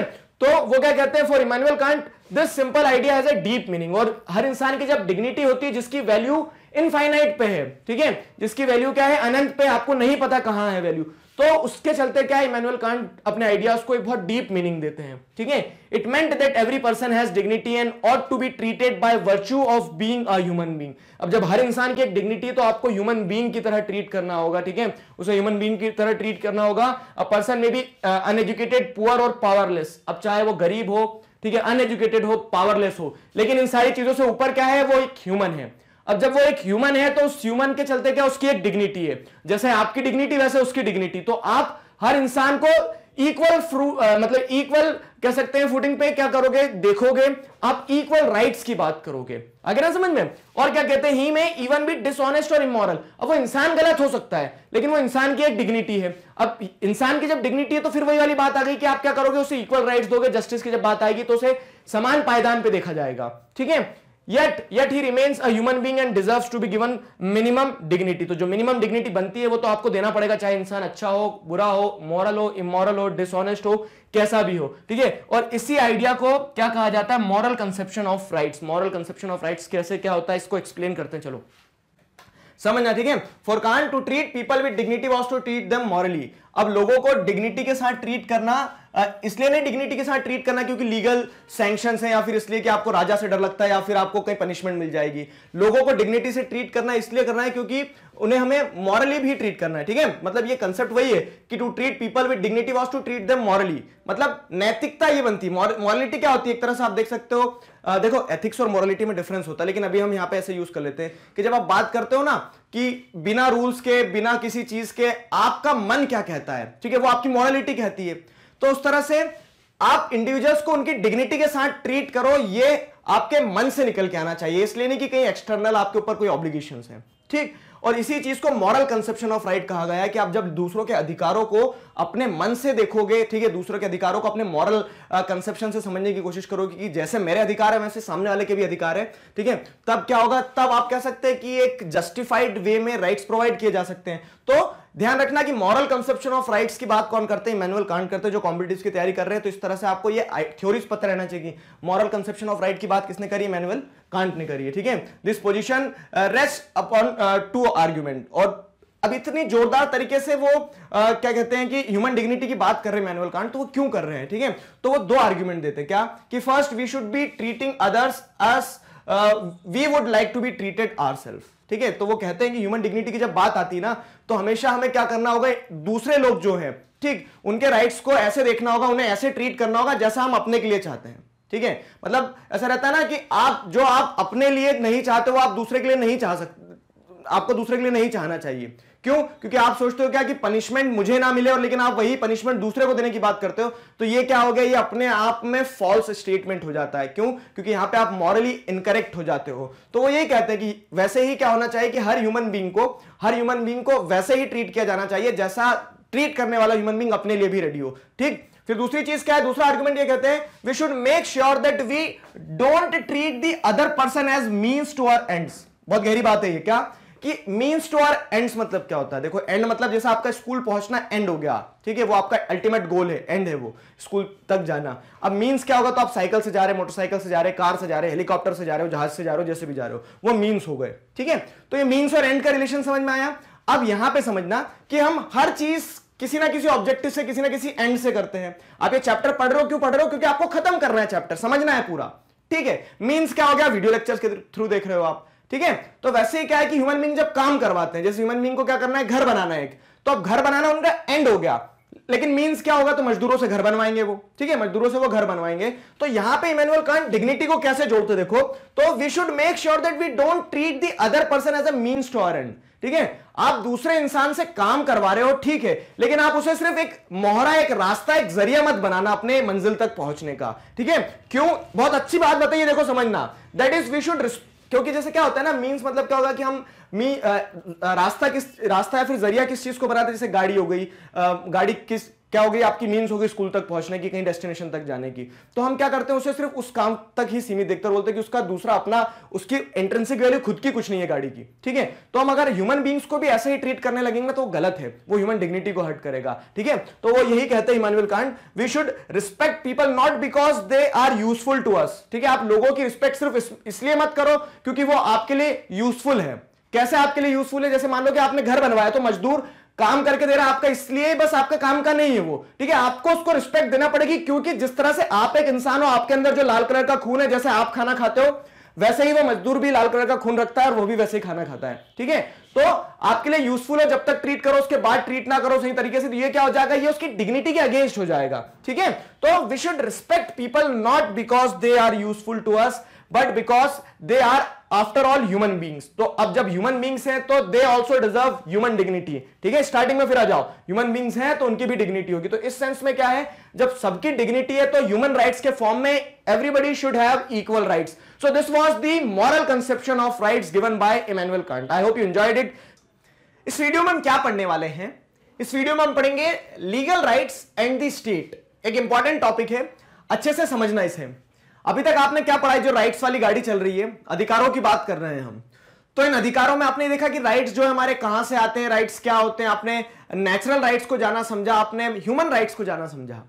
अभी राइट्स के आगे एक प्रीफिक्स लग गया है, क्या, legal rights and the state. और हम स्टेट की बात करें, स्टेट यानी आपका महाराष्ट्र, उत्तर प्रदेश, गुजरात, ये वाला नहीं, स्टेट यानी कंट्री की बात की जा रही है। ठीक है, पूरे के पूरे एक सिस्टम की बात की जा रही है। तो यहां पे हम लीगल राइट्स को स्टेट से जोड़ के देखेंगे, कैसे आपस में जुड़े हुए लीगल राइट्स आखिर क्या है। मैं आपको थोड़ा सा पीछे लेके चलता हूं, थोड़ा सा मतलब बहुत ज्यादा पीछे।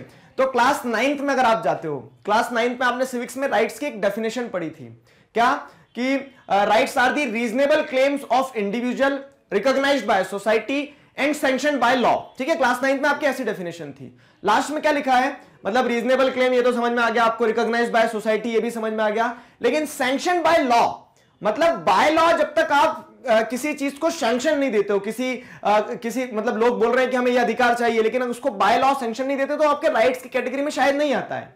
हम क्यों बोल पाते हैं, ठीक है, जैसे हम क्यों बोल पाते हैं कि right to life is my fundamental right, क्योंकि it is being recognised by the constitution. दूसरे अधिकार जैसे राइट टू प्रॉपर्टी जो आपका एक राइट है, आप क्यों बोल पा रहे हो, क्योंकि it is being recognised by the constitution, उसे एक लीगल राइट की तरह रिकॉग्नाइज किया गया है।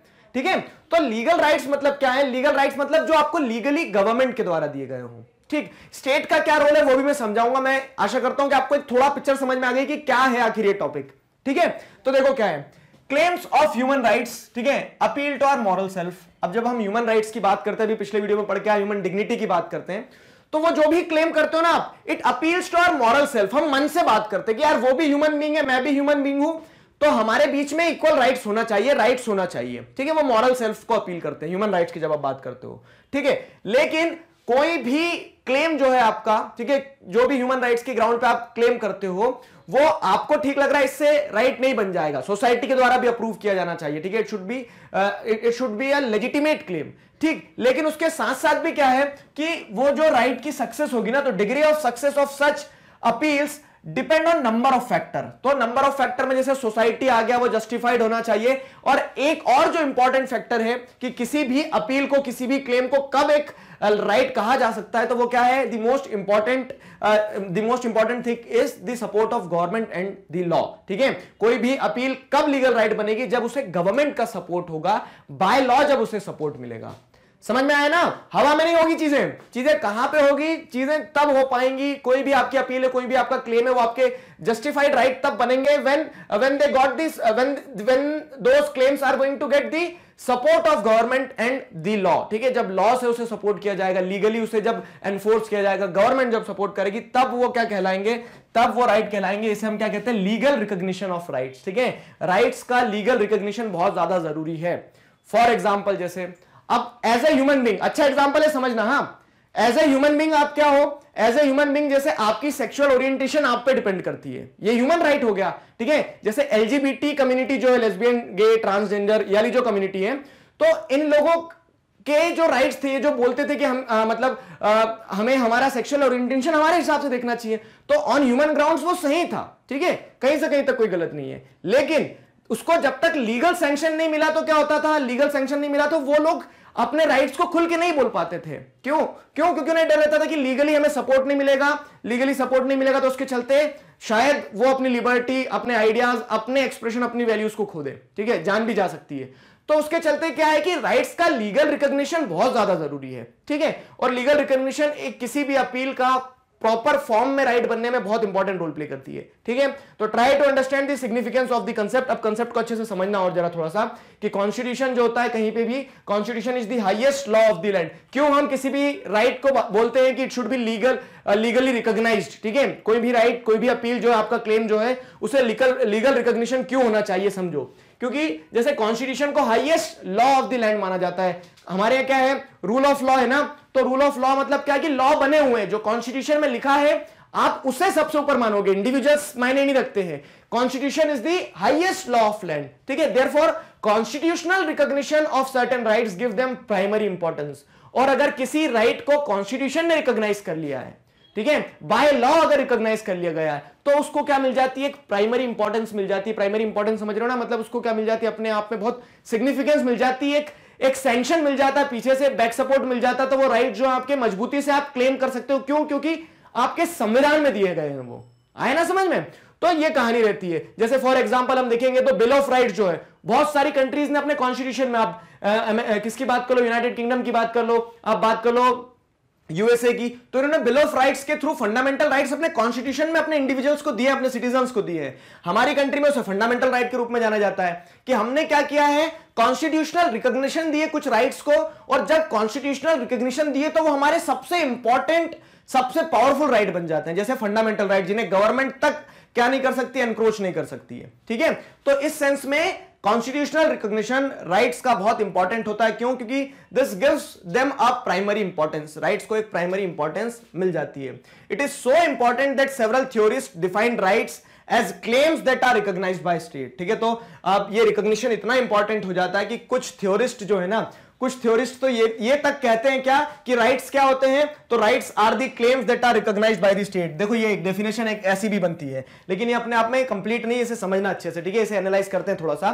तो क्योंकि कॉन्स्टिट्यूशनल रिकॉग्निशन बहुत ज्यादा जरूरी है, तो वो भावनाओं में बह के कुछ थ्योरिस्ट क्या कह देते हैं कि rights are claims that are recognised by the society.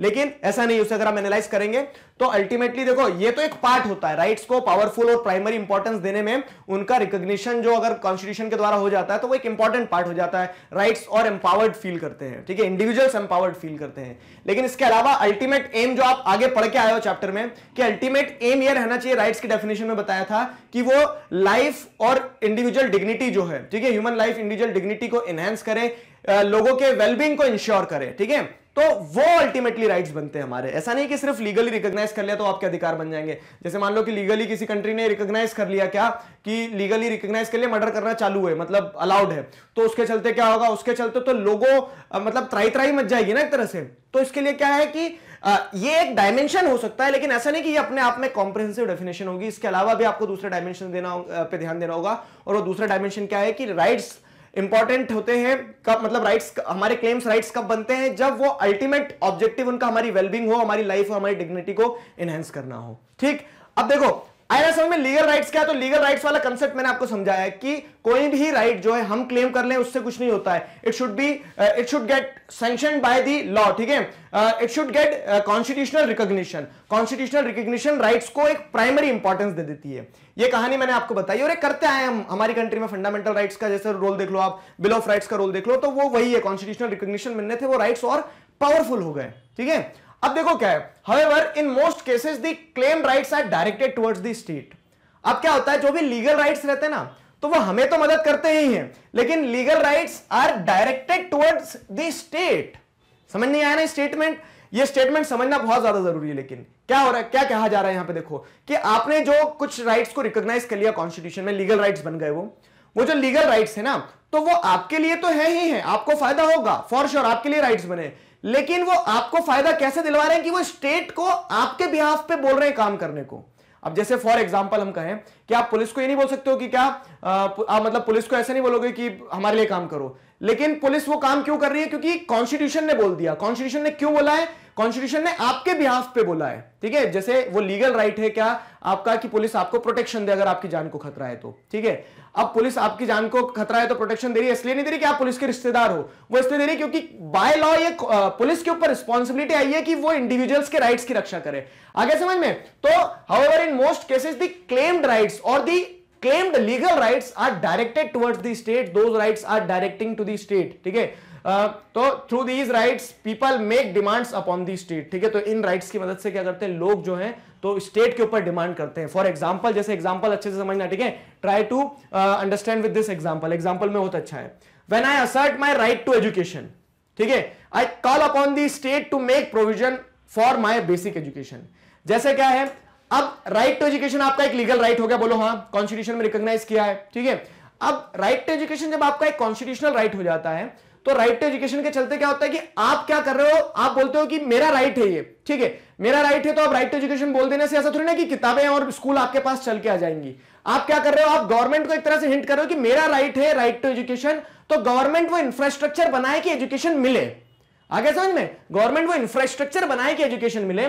तो when I assert my right to education I call upon the state to make provisions for my basic education, ताकि गवर्नमेंट को क्या करना पड़े, मेरे बेसिक एजुकेशन का पूरा इंतजाम करना पड़े। और गवर्नमेंट क्यों करेगी ऐसा, पूरा गवर्नमेंट इतना खर्चा करती है, मिड डे मील प्रोग्राम चलाती है, स्कूल्स बनाती है, सारी चीजें, कॉलेजेस चलाती है, ठीक है, और मतलब इतना कोई फीस भी चार्ज नहीं करती, आपसे फीस वसूल नहीं कर रही पूरी गवर्नमेंट, ठीक है। क्यों करती? क्योंकि आप ये हवाला देते हो कि ये राइट टू एजुकेशन मेरा लीगल राइट है, और जब मेरा लीगल राइट है तो ये रिस्पॉन्सिबिलिटी होना चाहिए गवर्नमेंट की, गवर्नमेंट एजुकेशन प्रोवाइड करे। आया समझ में? तो अब और भी दूसरे अल्टरनेटिव्स हो सकते हैं, जैसे प्राइवेट स्कूल भी प्रोवाइड कर सकता है एजुकेशन, प्राइवेट प्लेयर्स प्रोवाइड कर ही रहे हैं, लेकिन क्या होता है कि आप प्राइवेट प्लेयर से नहीं बोल सकते हो कि आप एजुकेशन प्रोवाइड करो, लेकिन आप गवर्नमेंट से जरूर बोल सकते हो, और गवर्नमेंट को प्रोवाइड करना पड़ेगा। क्यों? क्योंकि those rights are recognised rights, ठीक है, recognised by the constitution, those rights are your legal rights. आया समझ में? तो it is the state that must initiate necessary steps to ensure that my right to education is fulfilled. तो इसके ऊपर जब आप किसी भी राइट को लीगल राइट की तरह रिकॉग्नाइज करते हो ना, तो स्टेट के ऊपर एक ऑब्लिगेशन आ जाता है। Thus rights place an obligation upon the state to act in certain kind of ways, ठीक है।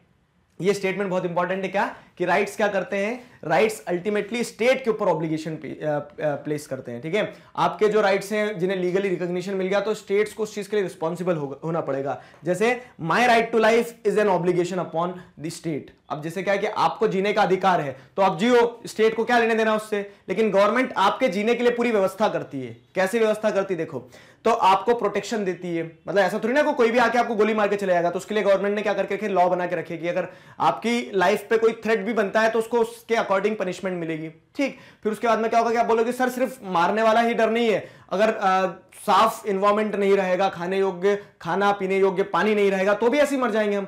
तो गवर्नमेंट फिर क्या करती है, वो इंफ्रास्ट्रक्चर बनाती है। मतलब आपका जीना गवर्नमेंट के ऊपर एब्लिगेशन है कि आप मर ना जाओ कहीं, इसके लिए गवर्नमेंट क्या करती है, पूरे प्रयास करती है, ठीक है। तो इस तरह से हमारे जो राइट्स है, ठीक है, हमारे राइट्स जो हैं वो क्या करते हैं, एक ऑब्लिगेशन की तरह काम करते हैं अपॉन स्टेट, स्टेट के ऊपर एक ऑब्लिगेशन की तरह काम करते हैं। क्लियर हुआ? Rights not only indicate what the state must do, they also suggest what the state must refrain from doing। Clear हुआ ये? ठीक है। तो राइट्स क्या होते हैं, rights only not only indicate what the state must do, they also suggest what the state must refrain from doing. देखो ये दूसरा सिक्के का दूसरा पहलू हो गया। एक पहलू क्या देखा आपने, एक पहलू ये देखा कि हमारे राइट्स ऑब्लिगेशन पुट करते हैं किसके ऊपर, स्टेट के ऊपर, कि स्टेट ये करे, ठीक है। दूसरा पहलू क्या है कि स्टेट ये करे, ये बोलने के साथ साथ राइट्स क्या करते हैं, they also suggest what state must refrain from doing. हम स्टेट को रोकते भी हमारे राइट्स का हवाला देके।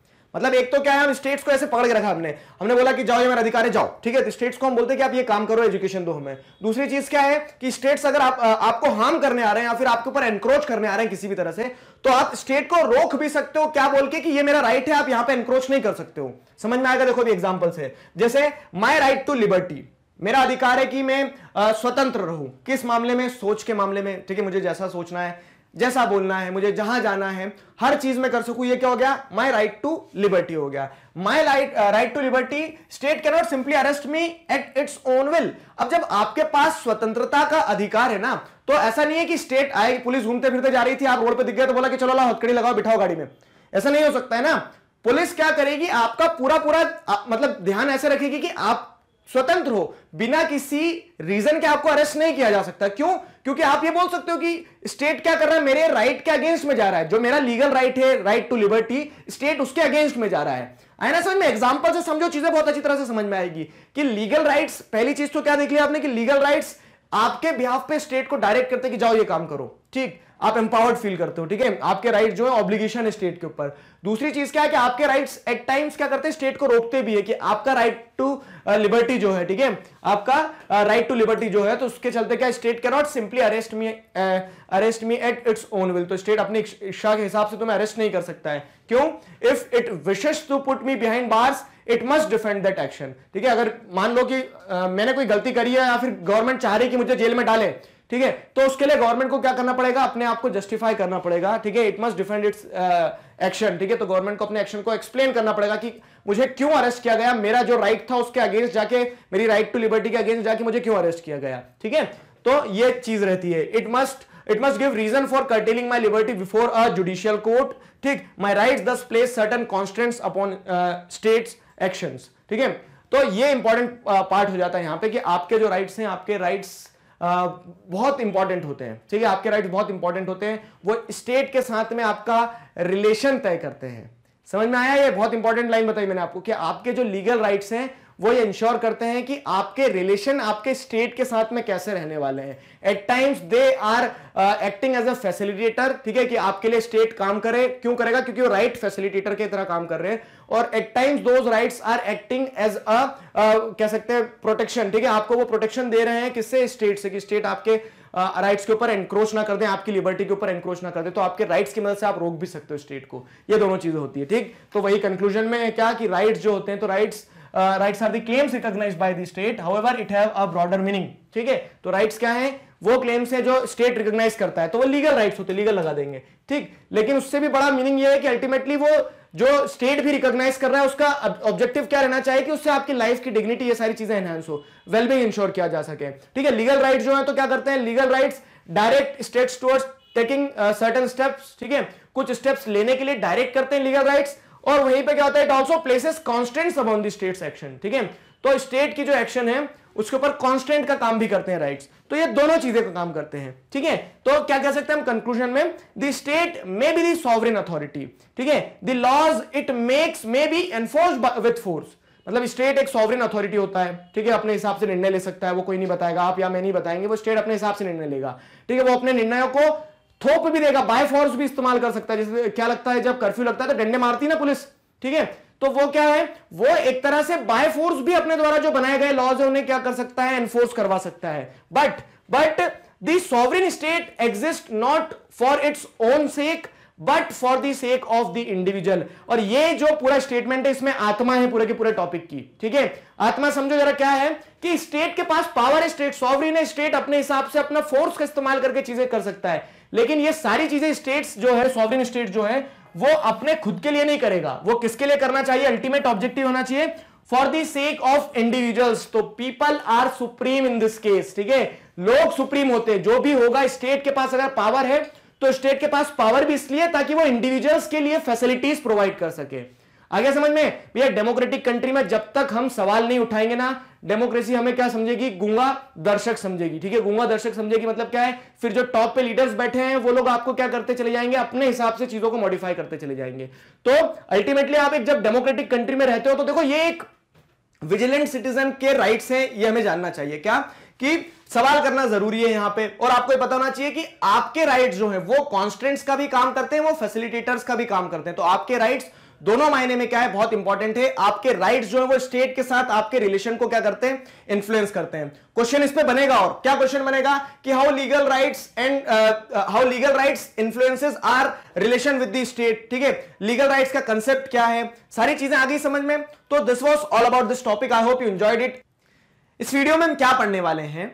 इस वीडियो में हम पढ़ेंगे काइंड्स ऑफ राइट्स। किस किस प्रकार के हमारे अधिकार होते हैं उन्हें हम जानने वाले हैं, समझने वाले हैं इस वीडियो लेक्चर में। तो देखो, जब राइट्स की हम बात करते हैं ना, तो राइट्स में क्या आपके पॉलिटिकल राइट्स, इकोनॉमिक राइट्स और कल्चरल राइट्स, तो मोटा मोटी 3 क्लासिफिकेशन आपके सामने आ गए हैं। अब ये क्लासिफिकेशन वाली चीज आपने इक्वालिटी वाले चैप्टर में भी पढ़ी थी।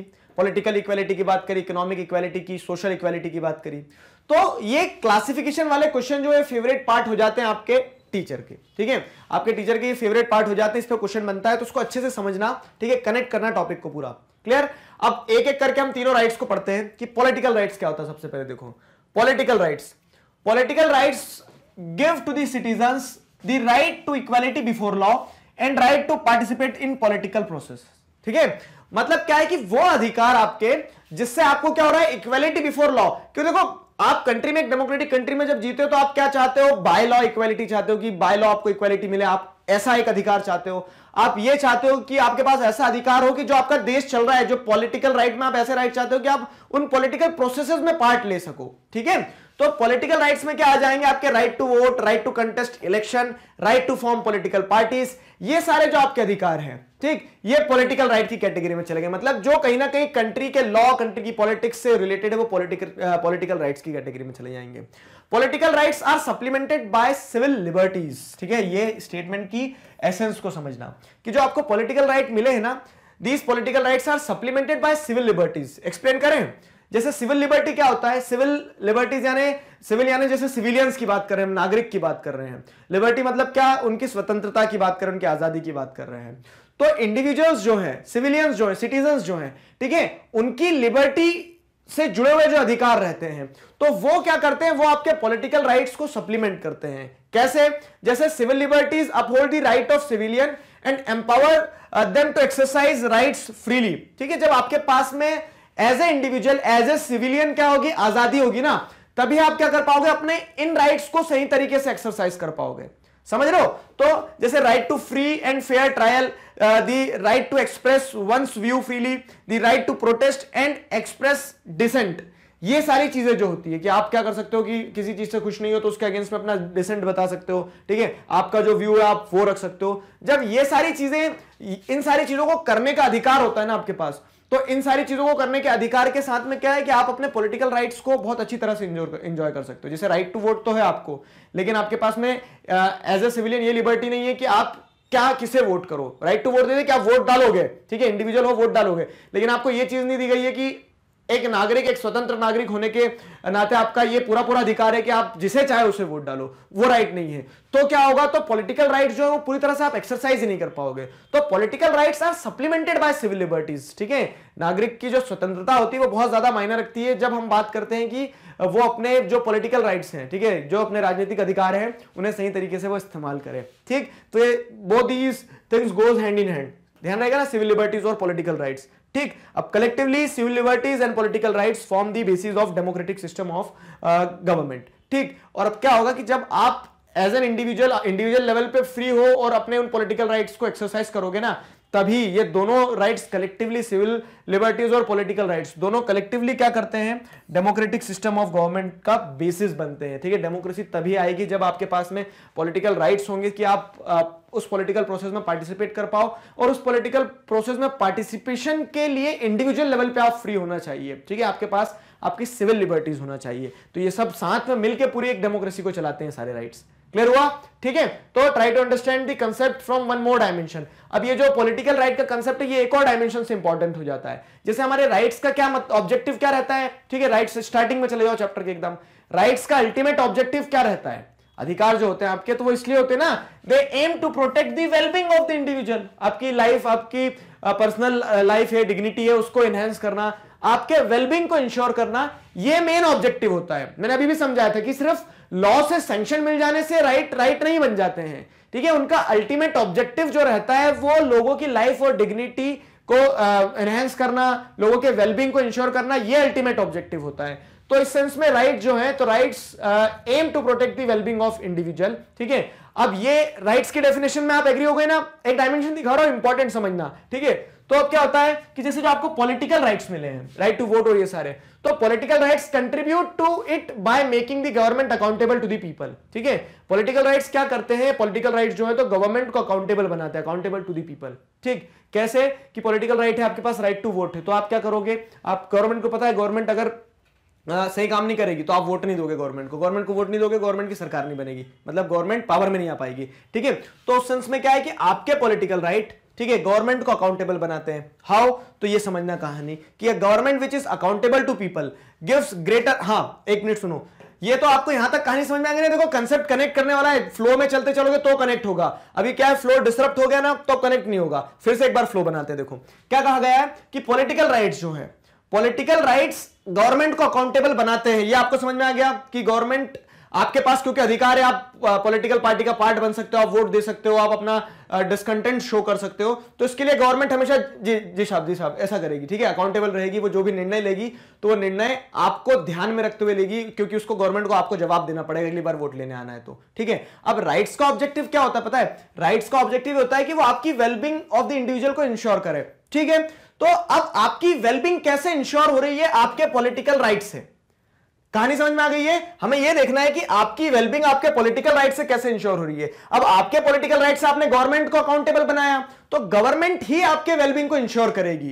कैसे? अब वो समझो। तो government which is accountable to people gives greater importance to the concern of individual. आए ना समझ में? जो गवर्नमेंट लोगों के लिए अकाउंटेबल होगी, ठीक है, तो वो क्या करेगी? लोगों के, इंडिविजुअल्स के जो कंसर्न है ना, उनके वेलबींग पे ज्यादा ध्यान देगी। भैया नहीं, इंडिविजुअल्स का ध्यान रखना होगा। और राइट्स का ऑब्जेक्टिव क्या होता है? राइट्स का ऑब्जेक्टिव होता है कि आपका वेलबींग हो। आगे समझ में? तो जब हमारे पॉलिटिकल राइट्स गवर्नमेंट को अकाउंटेबल बनाते हैं, तो जो गवर्नमेंट अकाउंटेबल होती है, ठीक है, government which is accountable to people gives greater importance to the concerns of individual over that of the ruler, and by ensuring that all persons have an opportunity to influence the decision of the government। ठीक है, तो जो ruler है सिर्फ उसी के पास power नहीं होता है। क्यों? क्योंकि एक अकाउंटेबल गवर्नमेंट को हमेशा ध्यान रखना होता है कि हम रूलर इसलिए क्योंकि लोगों ने वोट दिया है। अकाउंटेबिलिटी इंश्योर करना होती है। आगे समझ में? तो वो अकाउंटेबिलिटी इंश्योर करने के चक्कर में वो लोगों का ध्यान देती है, लोगों के वेलबींग पे, इंडिविजुअल्स पे फोकस करती है। ये एक इंपॉर्टेंट डायमेंशन था कि हमारे पॉलिटिकल राइट जो है, तो अल्टीमेटली हमें सिर्फ पॉलिटिकली एम्पावर नहीं करते हैं, वो हमें सिर्फ ये अधिकार नहीं देते कि हम पार्टिसिपेट करें पॉलिटिकल प्रोसेसेस में, वो हमारे वेलबींग को भी इंश्योर करते हैं। हमारे पॉलिटिकल राइट जो है हमारे लिए एक वेपन का काम करते हैं। आए समझ में? हमारे पॉलिटिकल राइट हमारे लिए एक वेपन का काम करते हैं। दूसरी कैटेगरी के राइट्स, इकोनॉमिक राइट्स। ठीक है, अब नाम से समझ में आ गया, इकोनॉमिक राइट्स मतलब जो आपके, कह सकते हैं मॉनेटरी टर्म्स में आपके अधिकारों से जुड़ा हुआ जो चीज है, ठीक है, जिन्हें मॉनेटरी टर्म्स में आप कैलकुलेट कर सकते हैं। कैसे, क्या समझते हैं? देखो, तो our rights of political participation can only be exercised fully when our basic needs of food, shelter, clothing, health are met. ठीक है, आपने मतलब ऐसा कह सकते हैं कि लोकोक्ति कह लो, इसे मुहावरा कह लो, सुना होगा कि भूखे पेट ना भजन होए गोपाला। ठीक है, ये लो तुम्हारी गठरी माला, मतलब खाली पेट आदमी कुछ नहीं कर सकता है। अब आप बोल रहे हो डेमोक्रेसी डेमोक्रेसी चिल्ला रहे हो, आप बोल रहे हो कि political right, right to vote, ये वो, ठीक है, फलाना ढिमका, सारी बातें कर रहे हो, सुनने में अच्छी लग रही है। लेकिन जो आदमी भूखा है ना, तो उसके लिए सबसे इंपॉर्टेंट उसका पेट है। आगे समझ में? बाकी सारी चीजें बाद में आएगी। तो वही यहां पे कि our rights to political participation can only be exercised fully fully when our basic needs of food, shelter, clothing, health are met। तो हमारे ये सारे जो जितने भी पॉलिटिकल पार्टिसिपेशन से जुड़े जो राइट्स जिनकी हम बात कर रहे हैं ना, वो अगर हम एक्सरसाइज करना है, right to vote, right to contest election, right to participate in political processes, वो राइट्स एक्सप्लेन करना है ना, वो राइट्स मतलब हमें एंजॉय करना है, तो उसके लिए आपको पहले क्या होना चाहिए रहेगी कि पहले एक मिनिमम बेसिक मिनिमम कंडीशन तो हो ताकि आप उस पोजीशन में आ जाएं। ठीक है, एग्जांपल से समझो, देखो तो इंडिविजुअल्स जो रहते हैं, ठीक है, एक इंडिविजुअल जो है, तो individual require certain facilities to meet their basic needs and reasonable condition of work. ठीक है, हम डेमोक्रेसी की बात करेंगे, हम लिबर्टी की बात करेंगे, हम इकोनॉमिक्स की बात करेंगे, सबकी बात करेंगे। ठीक है, सारे सब्जेक्ट्स पढ़ेंगे। जैसे एक क्लास का एग्जांपल अगर हम ले, ठीक है, कि आप क्लास में आप पढ़ने आए हो तो आप सारे टॉपिक को इंटरेस्ट से पढ़ोगे, राइट्स को भी पढ़ोगे, इक्वालिटी को भी, फ्रीडम को भी, लेकिन उसके पहले आप पढ़ने लायक पोजीशन में भी तो होना चाहिए। ठीक है, तो इंडिविजुअल जो है, तो इंडिविजुअल कुछ भी करने से पहले क्या चाहिए रहेगा कि इंडिविजुअल को कुछ बेसिक फैसिलिटीज चाहिए रहेगी जिसमें वो क्या कर सके, उन दूसरी बातों पे गौर कर सके, दूसरी बातों में पार्टिसिपेट कर सके। ठीक है, तो therefore to exercise political rights, ठीक है, प्रॉपरली, प्रॉपर्टी नहीं यहाँ पे, प्रॉपरली, ठीक है, तो therefore to exercise political rights properly, ठीक,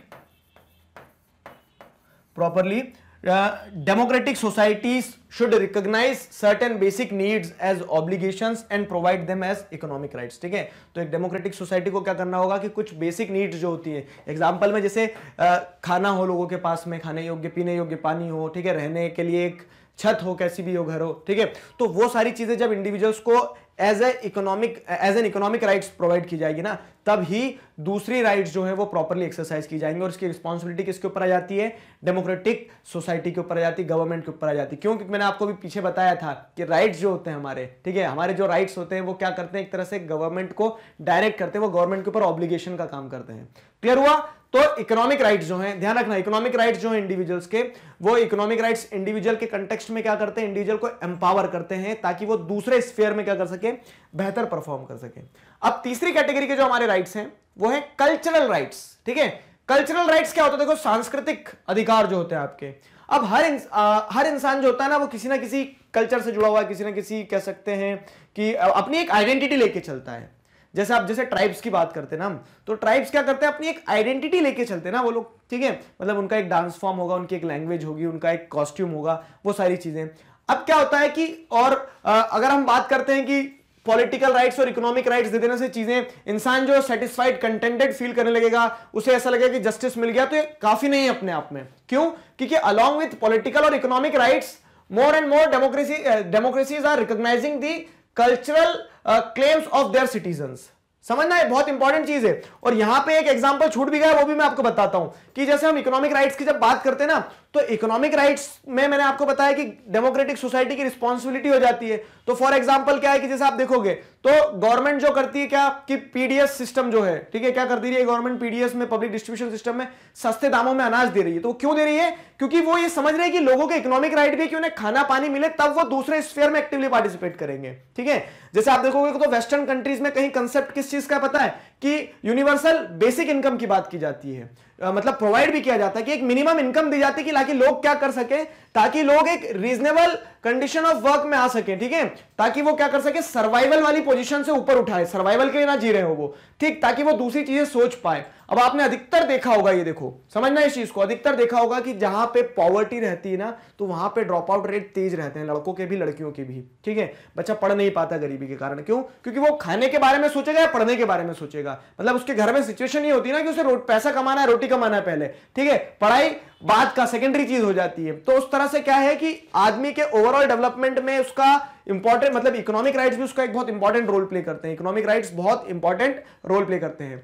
समझ में आ गई कहानी? ठीक है, आशा करता हूं आपको चीजें क्लियर हो रही है। अच्छा, कल्चरल राइट पे फिर आते हैं। तो कल्चरल राइट क्या है कि धीरे धीरे आदमी ने जब जैसे देखा कि इंसान को पॉलिटिकल राइट, इकोनॉमिक राइट तो दे दोगे, लेकिन उसके साथ साथ में वो अपनी कल्चरल आइडेंटिटी को भी बहुत ज्यादा वैल्यू देता है। ठीक है, तो more and more democracies are recognising the cultural claims of their citizens. Cultural claims को कैसे रिकॉग्नाइज की जा रही है? तो आप जैसे देखोगे कि the right to have primary education in one's mother tongue. ठीक है, तो आपने देखा होगा कि रीजनल लेवल पे अलग अलग, जहां कह सकते हैं कि एक क्षेत्रीय भाषा बोली जाती है ना, तो क्या कह दिया गया है कि आप प्राइमरी लेवल पे जो एजुकेशन है तो मदर टंग में दे दो, ठीक है, बच्चों को वो बोल दिया गया है। फिर जैसे आपने ये भी देखा होगा फंडामेंटल राइट्स में भी चीजें कहां से उठ के जाती है, यहीं से तो, कि आप देखोगे कल्चरल एंड एजुकेशनल राइट्स जो होते हैं तो माइनॉरिटीज जो हैं तो अपने कल्चरल इंस्टीट्यूशंस वगैरह चला सकती है, ठीक, ये सारे राइट्स आपस में कनेक्टेड होते हैं। क्लियर हुआ?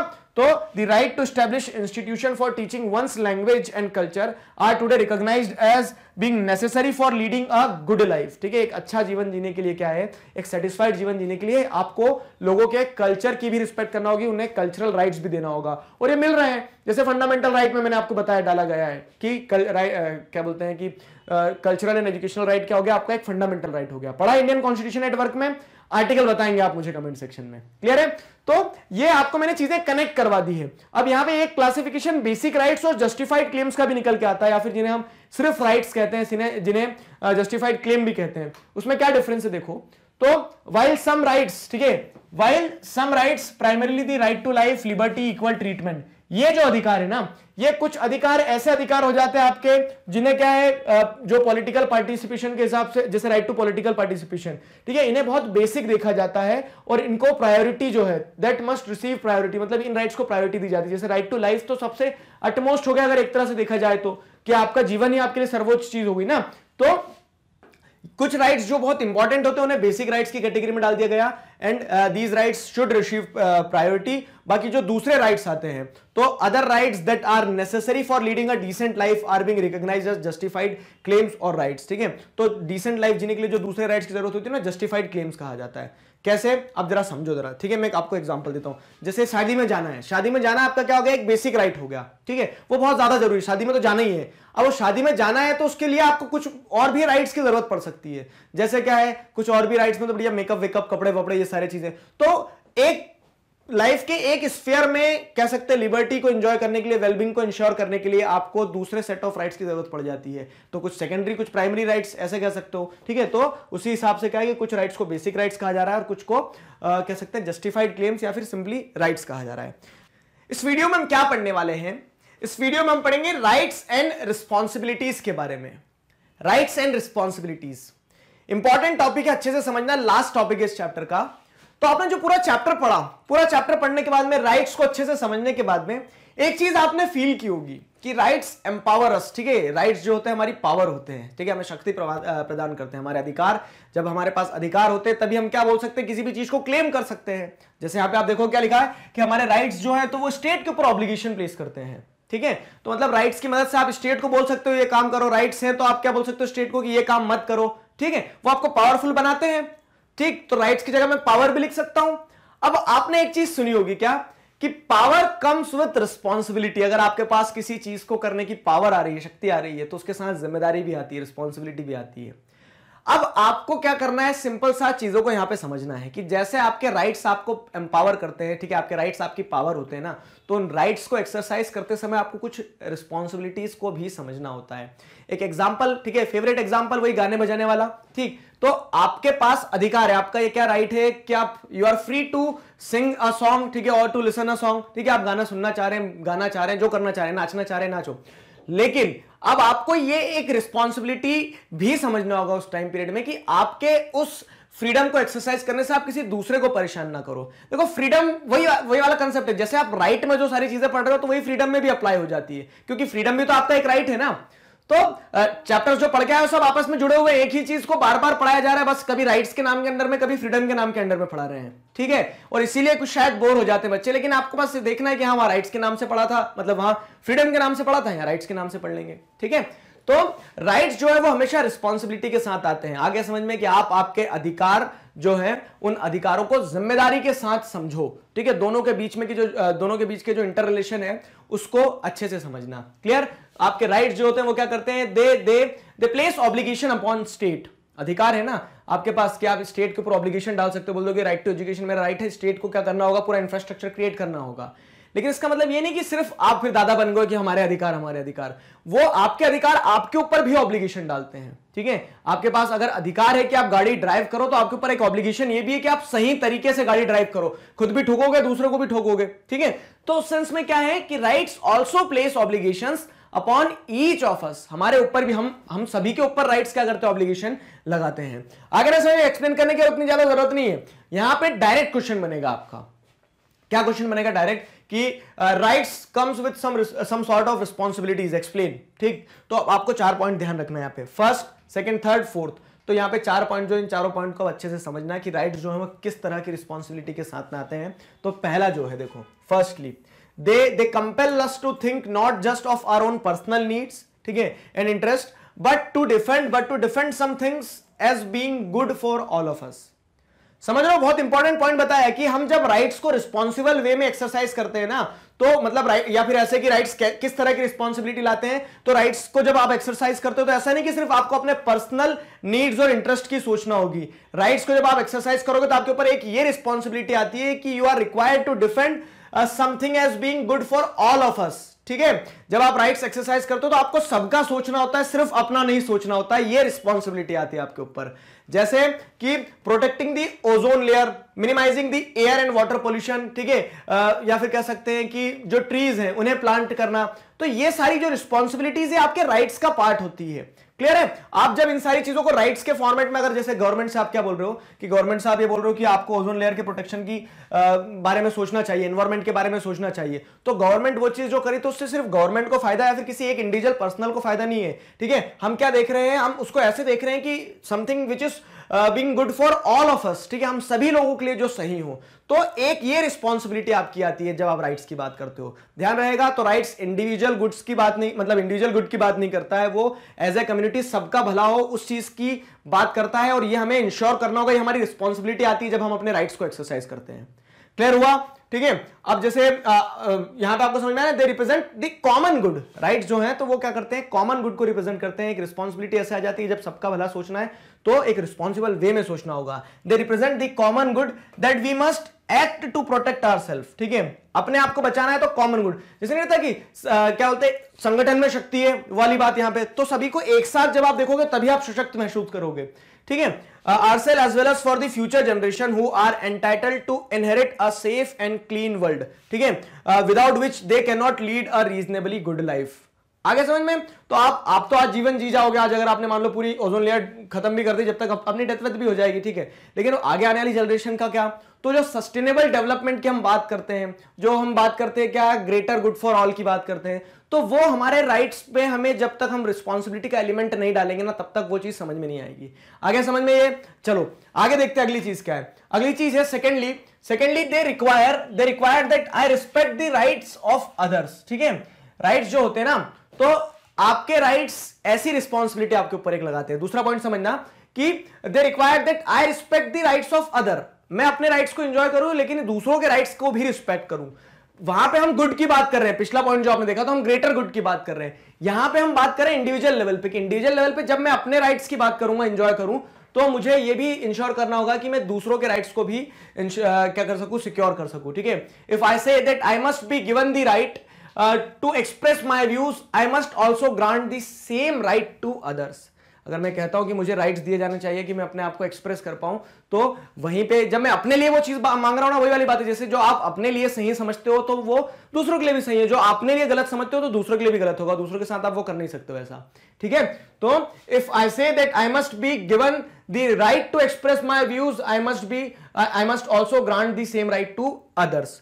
क्लियर हो गया, ठीक। जैसे relation of give and take, मतलब आप जैसा करोगे वैसा भरोगे, उस तरह की कहानी है, जैसा बोओगे वैसा काटोगे वाली कहानी है। My rights are in other words limited by the principle of equal and same rights for all. तो ये चीज रिस्पॉन्सिबिलिटी को दर्शाती है कि मेरे अधिकार जो है वो लिमिटेड है, किससे, दूसरों के अधिकार से लिमिटेड नहीं। आप तो सिंपल सी चीज समझ लो, जैसे मैं अपने लिए इक्वल और सेम राइट की बात करता हूं कि सारे लोगों के जैसे राइट है वैसे मेरे राइट भी होना चाहिए, इक्वालिटी होना चाहिए। ठीक है, तो उसी तरह से मेरे राइट्स भी क्या है, मेरे राइट्स भी limited by the principle of equal and same rights for all. Clear हुआ, ये पॉइंट ध्यान रखना अच्छे से कि कैसे जो आपके राइट्स हैं, आपको आपके राइट्स को एक्सरसाइज करते समय ये रिस्पॉन्सिबिलिटी रखना होगी कि आप सेम राइट्स दूसरों के लिए भी कंसीडर करो। ठीक है, तो ये रिस्पॉन्सिबिलिटी आती है।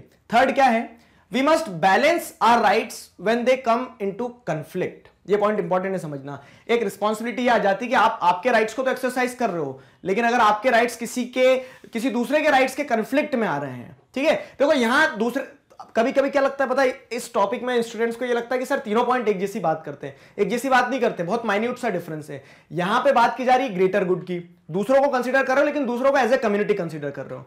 यहां पे बात की जा रही है किसकी, यहां पे बात की जा रही है सामने वाले की इंडिविजुअल लेवल पे, जैसा आपके लिए वैसा सामने वाले के लिए। और तीसरे पॉइंट में बात की जा रही है कि जैसा सामने वाले के लिए है ना वैसा आपके लिए तो है, लेकिन आपके राइट्स को एक्सरसाइज करते हुए सामने वाले को नुकसान ना पहुंचाओ, यहां नुकसान पहुंचाने की बात की जा रही है। ठीक है, तो we must balance our rights when they come into conflict. कैसे कॉन्फ्लिक्ट में आ सकते हैं, बहुत अच्छा एग्जांपल है। ठीक है, my right to freedom of expression allows me to take pictures. ठीक है, कैमरामैन बन जाओ आप, जगह जगह कैमरा लेके घूमो, आपका मतलब राइट है ना कि you are free to do any profession, follow any profession. तो आप क्या करोगे, फोटो खींचते घूम रहे हो सब जगह। लेकिन अब क्या हो रहा है कि आप आपके इस फ्रीडम ऑफ एक्सप्रेशन को एक्सरसाइज करते हो जो पिक्चर्स खींच रहे हैं ना।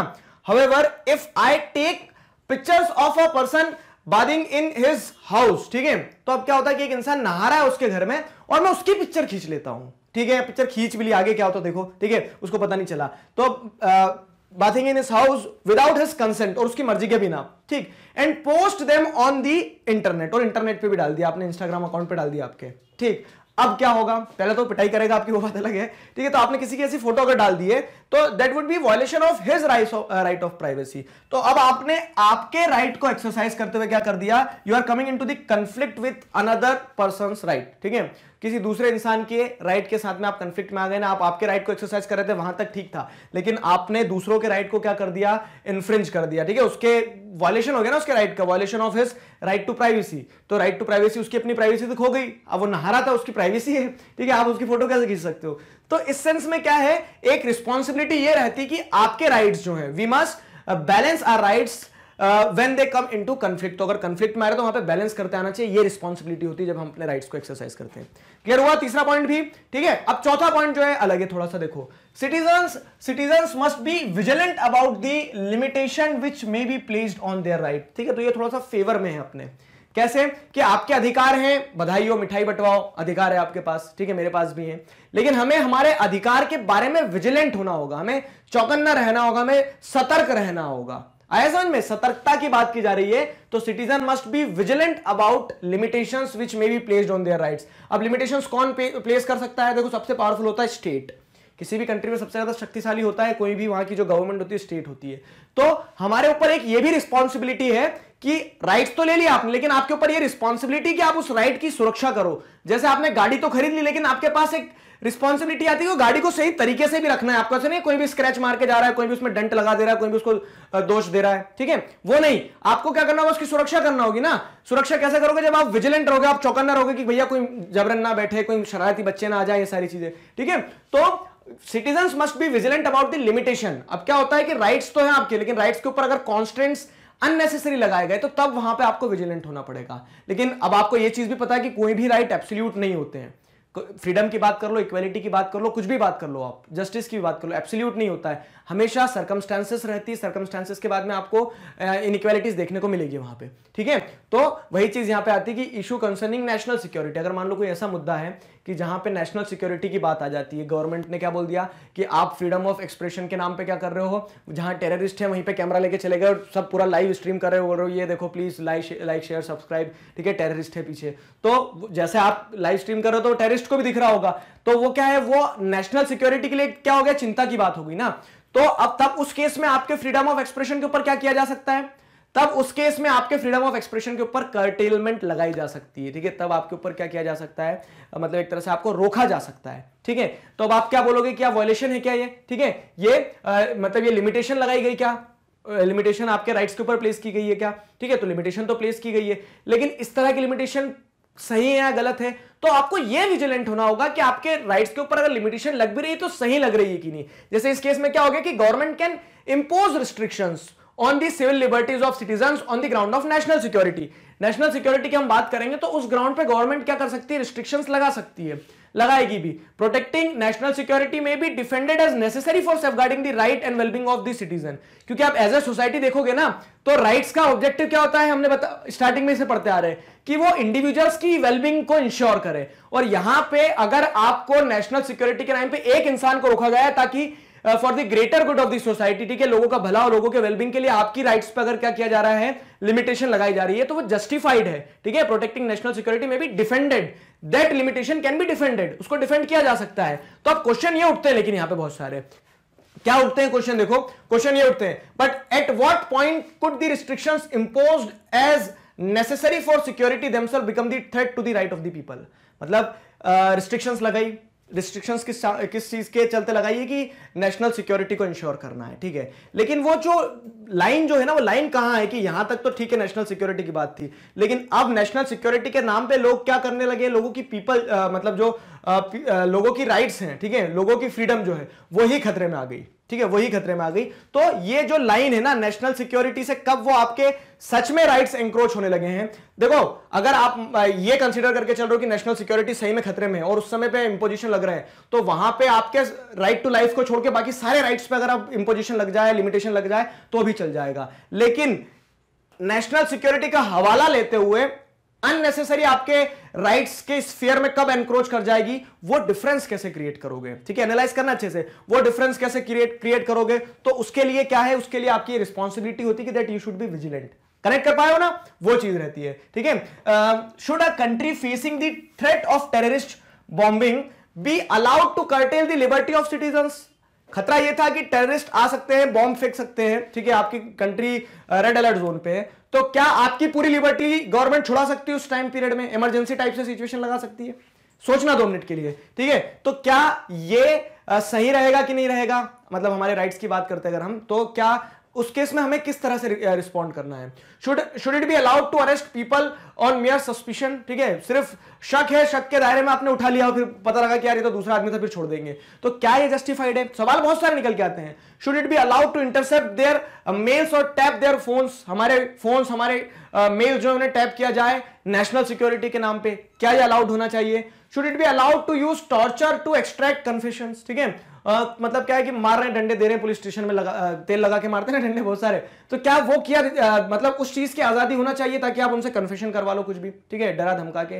तो इस तरह के बहुत सारे मल्टीपल क्वेश्चंस आते हैं। अब हमें किस चीज का ध्यान रखना है कि ये जो मल्टीपल क्वेश्चंस आए हैं ना, तो ये मल्टीपल क्वेश्चंस में हमारे राइट्स और रिस्पॉन्सिबिलिटी में बैलेंस बनाना है आपको, मतलब कि सिटीजन्स को अपने राइट्स एक्सरसाइज करना है, राइट्स पे क्या किया जा सकती है, लिमिटेशन लगाई जा सकती है, ठीक है, और लिमिटेशन जब लगाई जा सकती है ना, तो रिस्पॉन्सिबिलिटी ये आती है कि उन लिमिटेशंस को जब लगाया जा रहा है तब सिटीजन्स को विजिलेंट होना पड़ेगा कि वो लिमिटेशंस अननेसेसरी ना लगाई जाए, ठीक है। तो इन दी सिचुएशन मेंशन, जैसे आपने ये सारी सिचुएशंस देखी ना, इन सारे सिचुएशन में ये देखा जाएगा कि मुद्दा किस और झुका हुआ है, मुद्दा किस और झुका हुआ, मतलब आपकी सिचुएशन को कंसीडर करोगे कि क्या ज्यादा इंपॉर्टेंट है उस समय पे, मतलब जैसे नेशनल सिक्योरिटी इंपॉर्टेंट है या राइट्स इंपॉर्टेंट है। No doubt national security important है, लेकिन नेशनल सिक्योरिटी के हवाले पे कहीं आपके राइट्स अननेसेसरी ना वायलेट हो रहे हो, ठीक है। तो we need to be extremely cautious about, ये हमारी रिस्पॉन्सिबिलिटी है, और we need to be extremely cautious about giving governments power which could be used to curtail the civil liberties of individuals, for such powers can be misused, ठीक है। आप government को power दे रहे हो, लेकिन गवर्नमेंट उस पावर का अगर मिसयूज करने लगी आपकी सिविल लिबर्टी को ही खत्म करने में, तो आपको चौकन्ना रहना होगा। ये आपके अधिकारों के साथ साथ आपकी एक जिम्मेदारी भी कि आप जिम्मेदार रहो, सतर्क रहो, सावधान इंडिया वाले डायलॉग टाइप से, कि आपको पता होना चाहिए कि कब कर्टेलमेंट हो रहा है आपके जेन्युइन राइट्स का, ठीक है, इन द नेम ऑफ कह सकते हैं नेशनल सिक्योरिटी, ठीक, वो चीज रहती है इंपॉर्टेंट। लेकिन फिर रिपीट करता हूं एक बार कि सबसे ऊपर सर्वोपरि जो रहता है वो रहता है नेशनल इंटरेस्ट। क्लियर। कंक्लूजन हम ये कर सकते हैं यहां पे, देखो क्या है कि hence even though rights can never be absolute, we need to be vigilant in protecting our rights and those of others for they form the basis of democratic society, ठीक है। तो कोई भी राइट एब्सोल्यूट नहीं हो सकता है, बहुत सही बात लिखी है यहाँ पे कि एब्सोल्यूट नहीं हो सकता, उन पे लिमिटेशंस लगाई जा सकती है, लेकिन हमारी एज ए इंडिविजुअल ये रिस्पॉन्सिबिलिटी बन जाती है एज एन इंडिविजुअल कि हमें विजिलेंट रहना होगा in protecting our rights and those of others, अपने खुद के भी राइट्स को प्रोटेक्ट करना है, दूसरों के भी। और क्यों? क्योंकि एक डेमोक्रेटिक सोसाइटी वही होगी ना जहां पे इंडिविजुअल सेंट्रिक चीजें हो, ठीक है। डेमोक्रेसी इंडिविजुअल से ही तो होती है, पीपल्स ऑन गवर्नमेंट ही तो डेमोक्रेटिक गवर्नमेंट होती है। So this was all about rights and responsibilities. Snap recap करते हैं, ठीक है। देखो पहला पॉइंट था, तो पहला पॉइंट क्या है कि आपको अपने भले के लिए तो सोचना है, लेकिन अपने भले मतलब योर ओन पर्सनल गुड, अगर आप पर्सनल नीड्स की बात करते हो, पर्सनल गुड की बात करते हो, तो वो तो कंसीडर करना है, लेकिन उसके साथ साथ आपको ये भी देखना है कि आप अपने राइट्स को एक्सरसाइज इस तरह से करो एक रिस्पॉन्सिबिलिटी के साथ कि it should be good for all of us, ठीक है, सबके भले के लिए भी देखा जाए आपके राइट्स, ठीक है। तो जैसे हम क्या कहते हैं, कॉमन गुड की बात करते हैं यहां पे। सेकंड पॉइंट पे हमने क्या देखा कि जैसा आप चाहते हो ठीक वैसा ही दूसरों के राइट्स भी एक्सरसाइज किए जा सके, ठीक है। They require that I respect the right of others, ठीक है।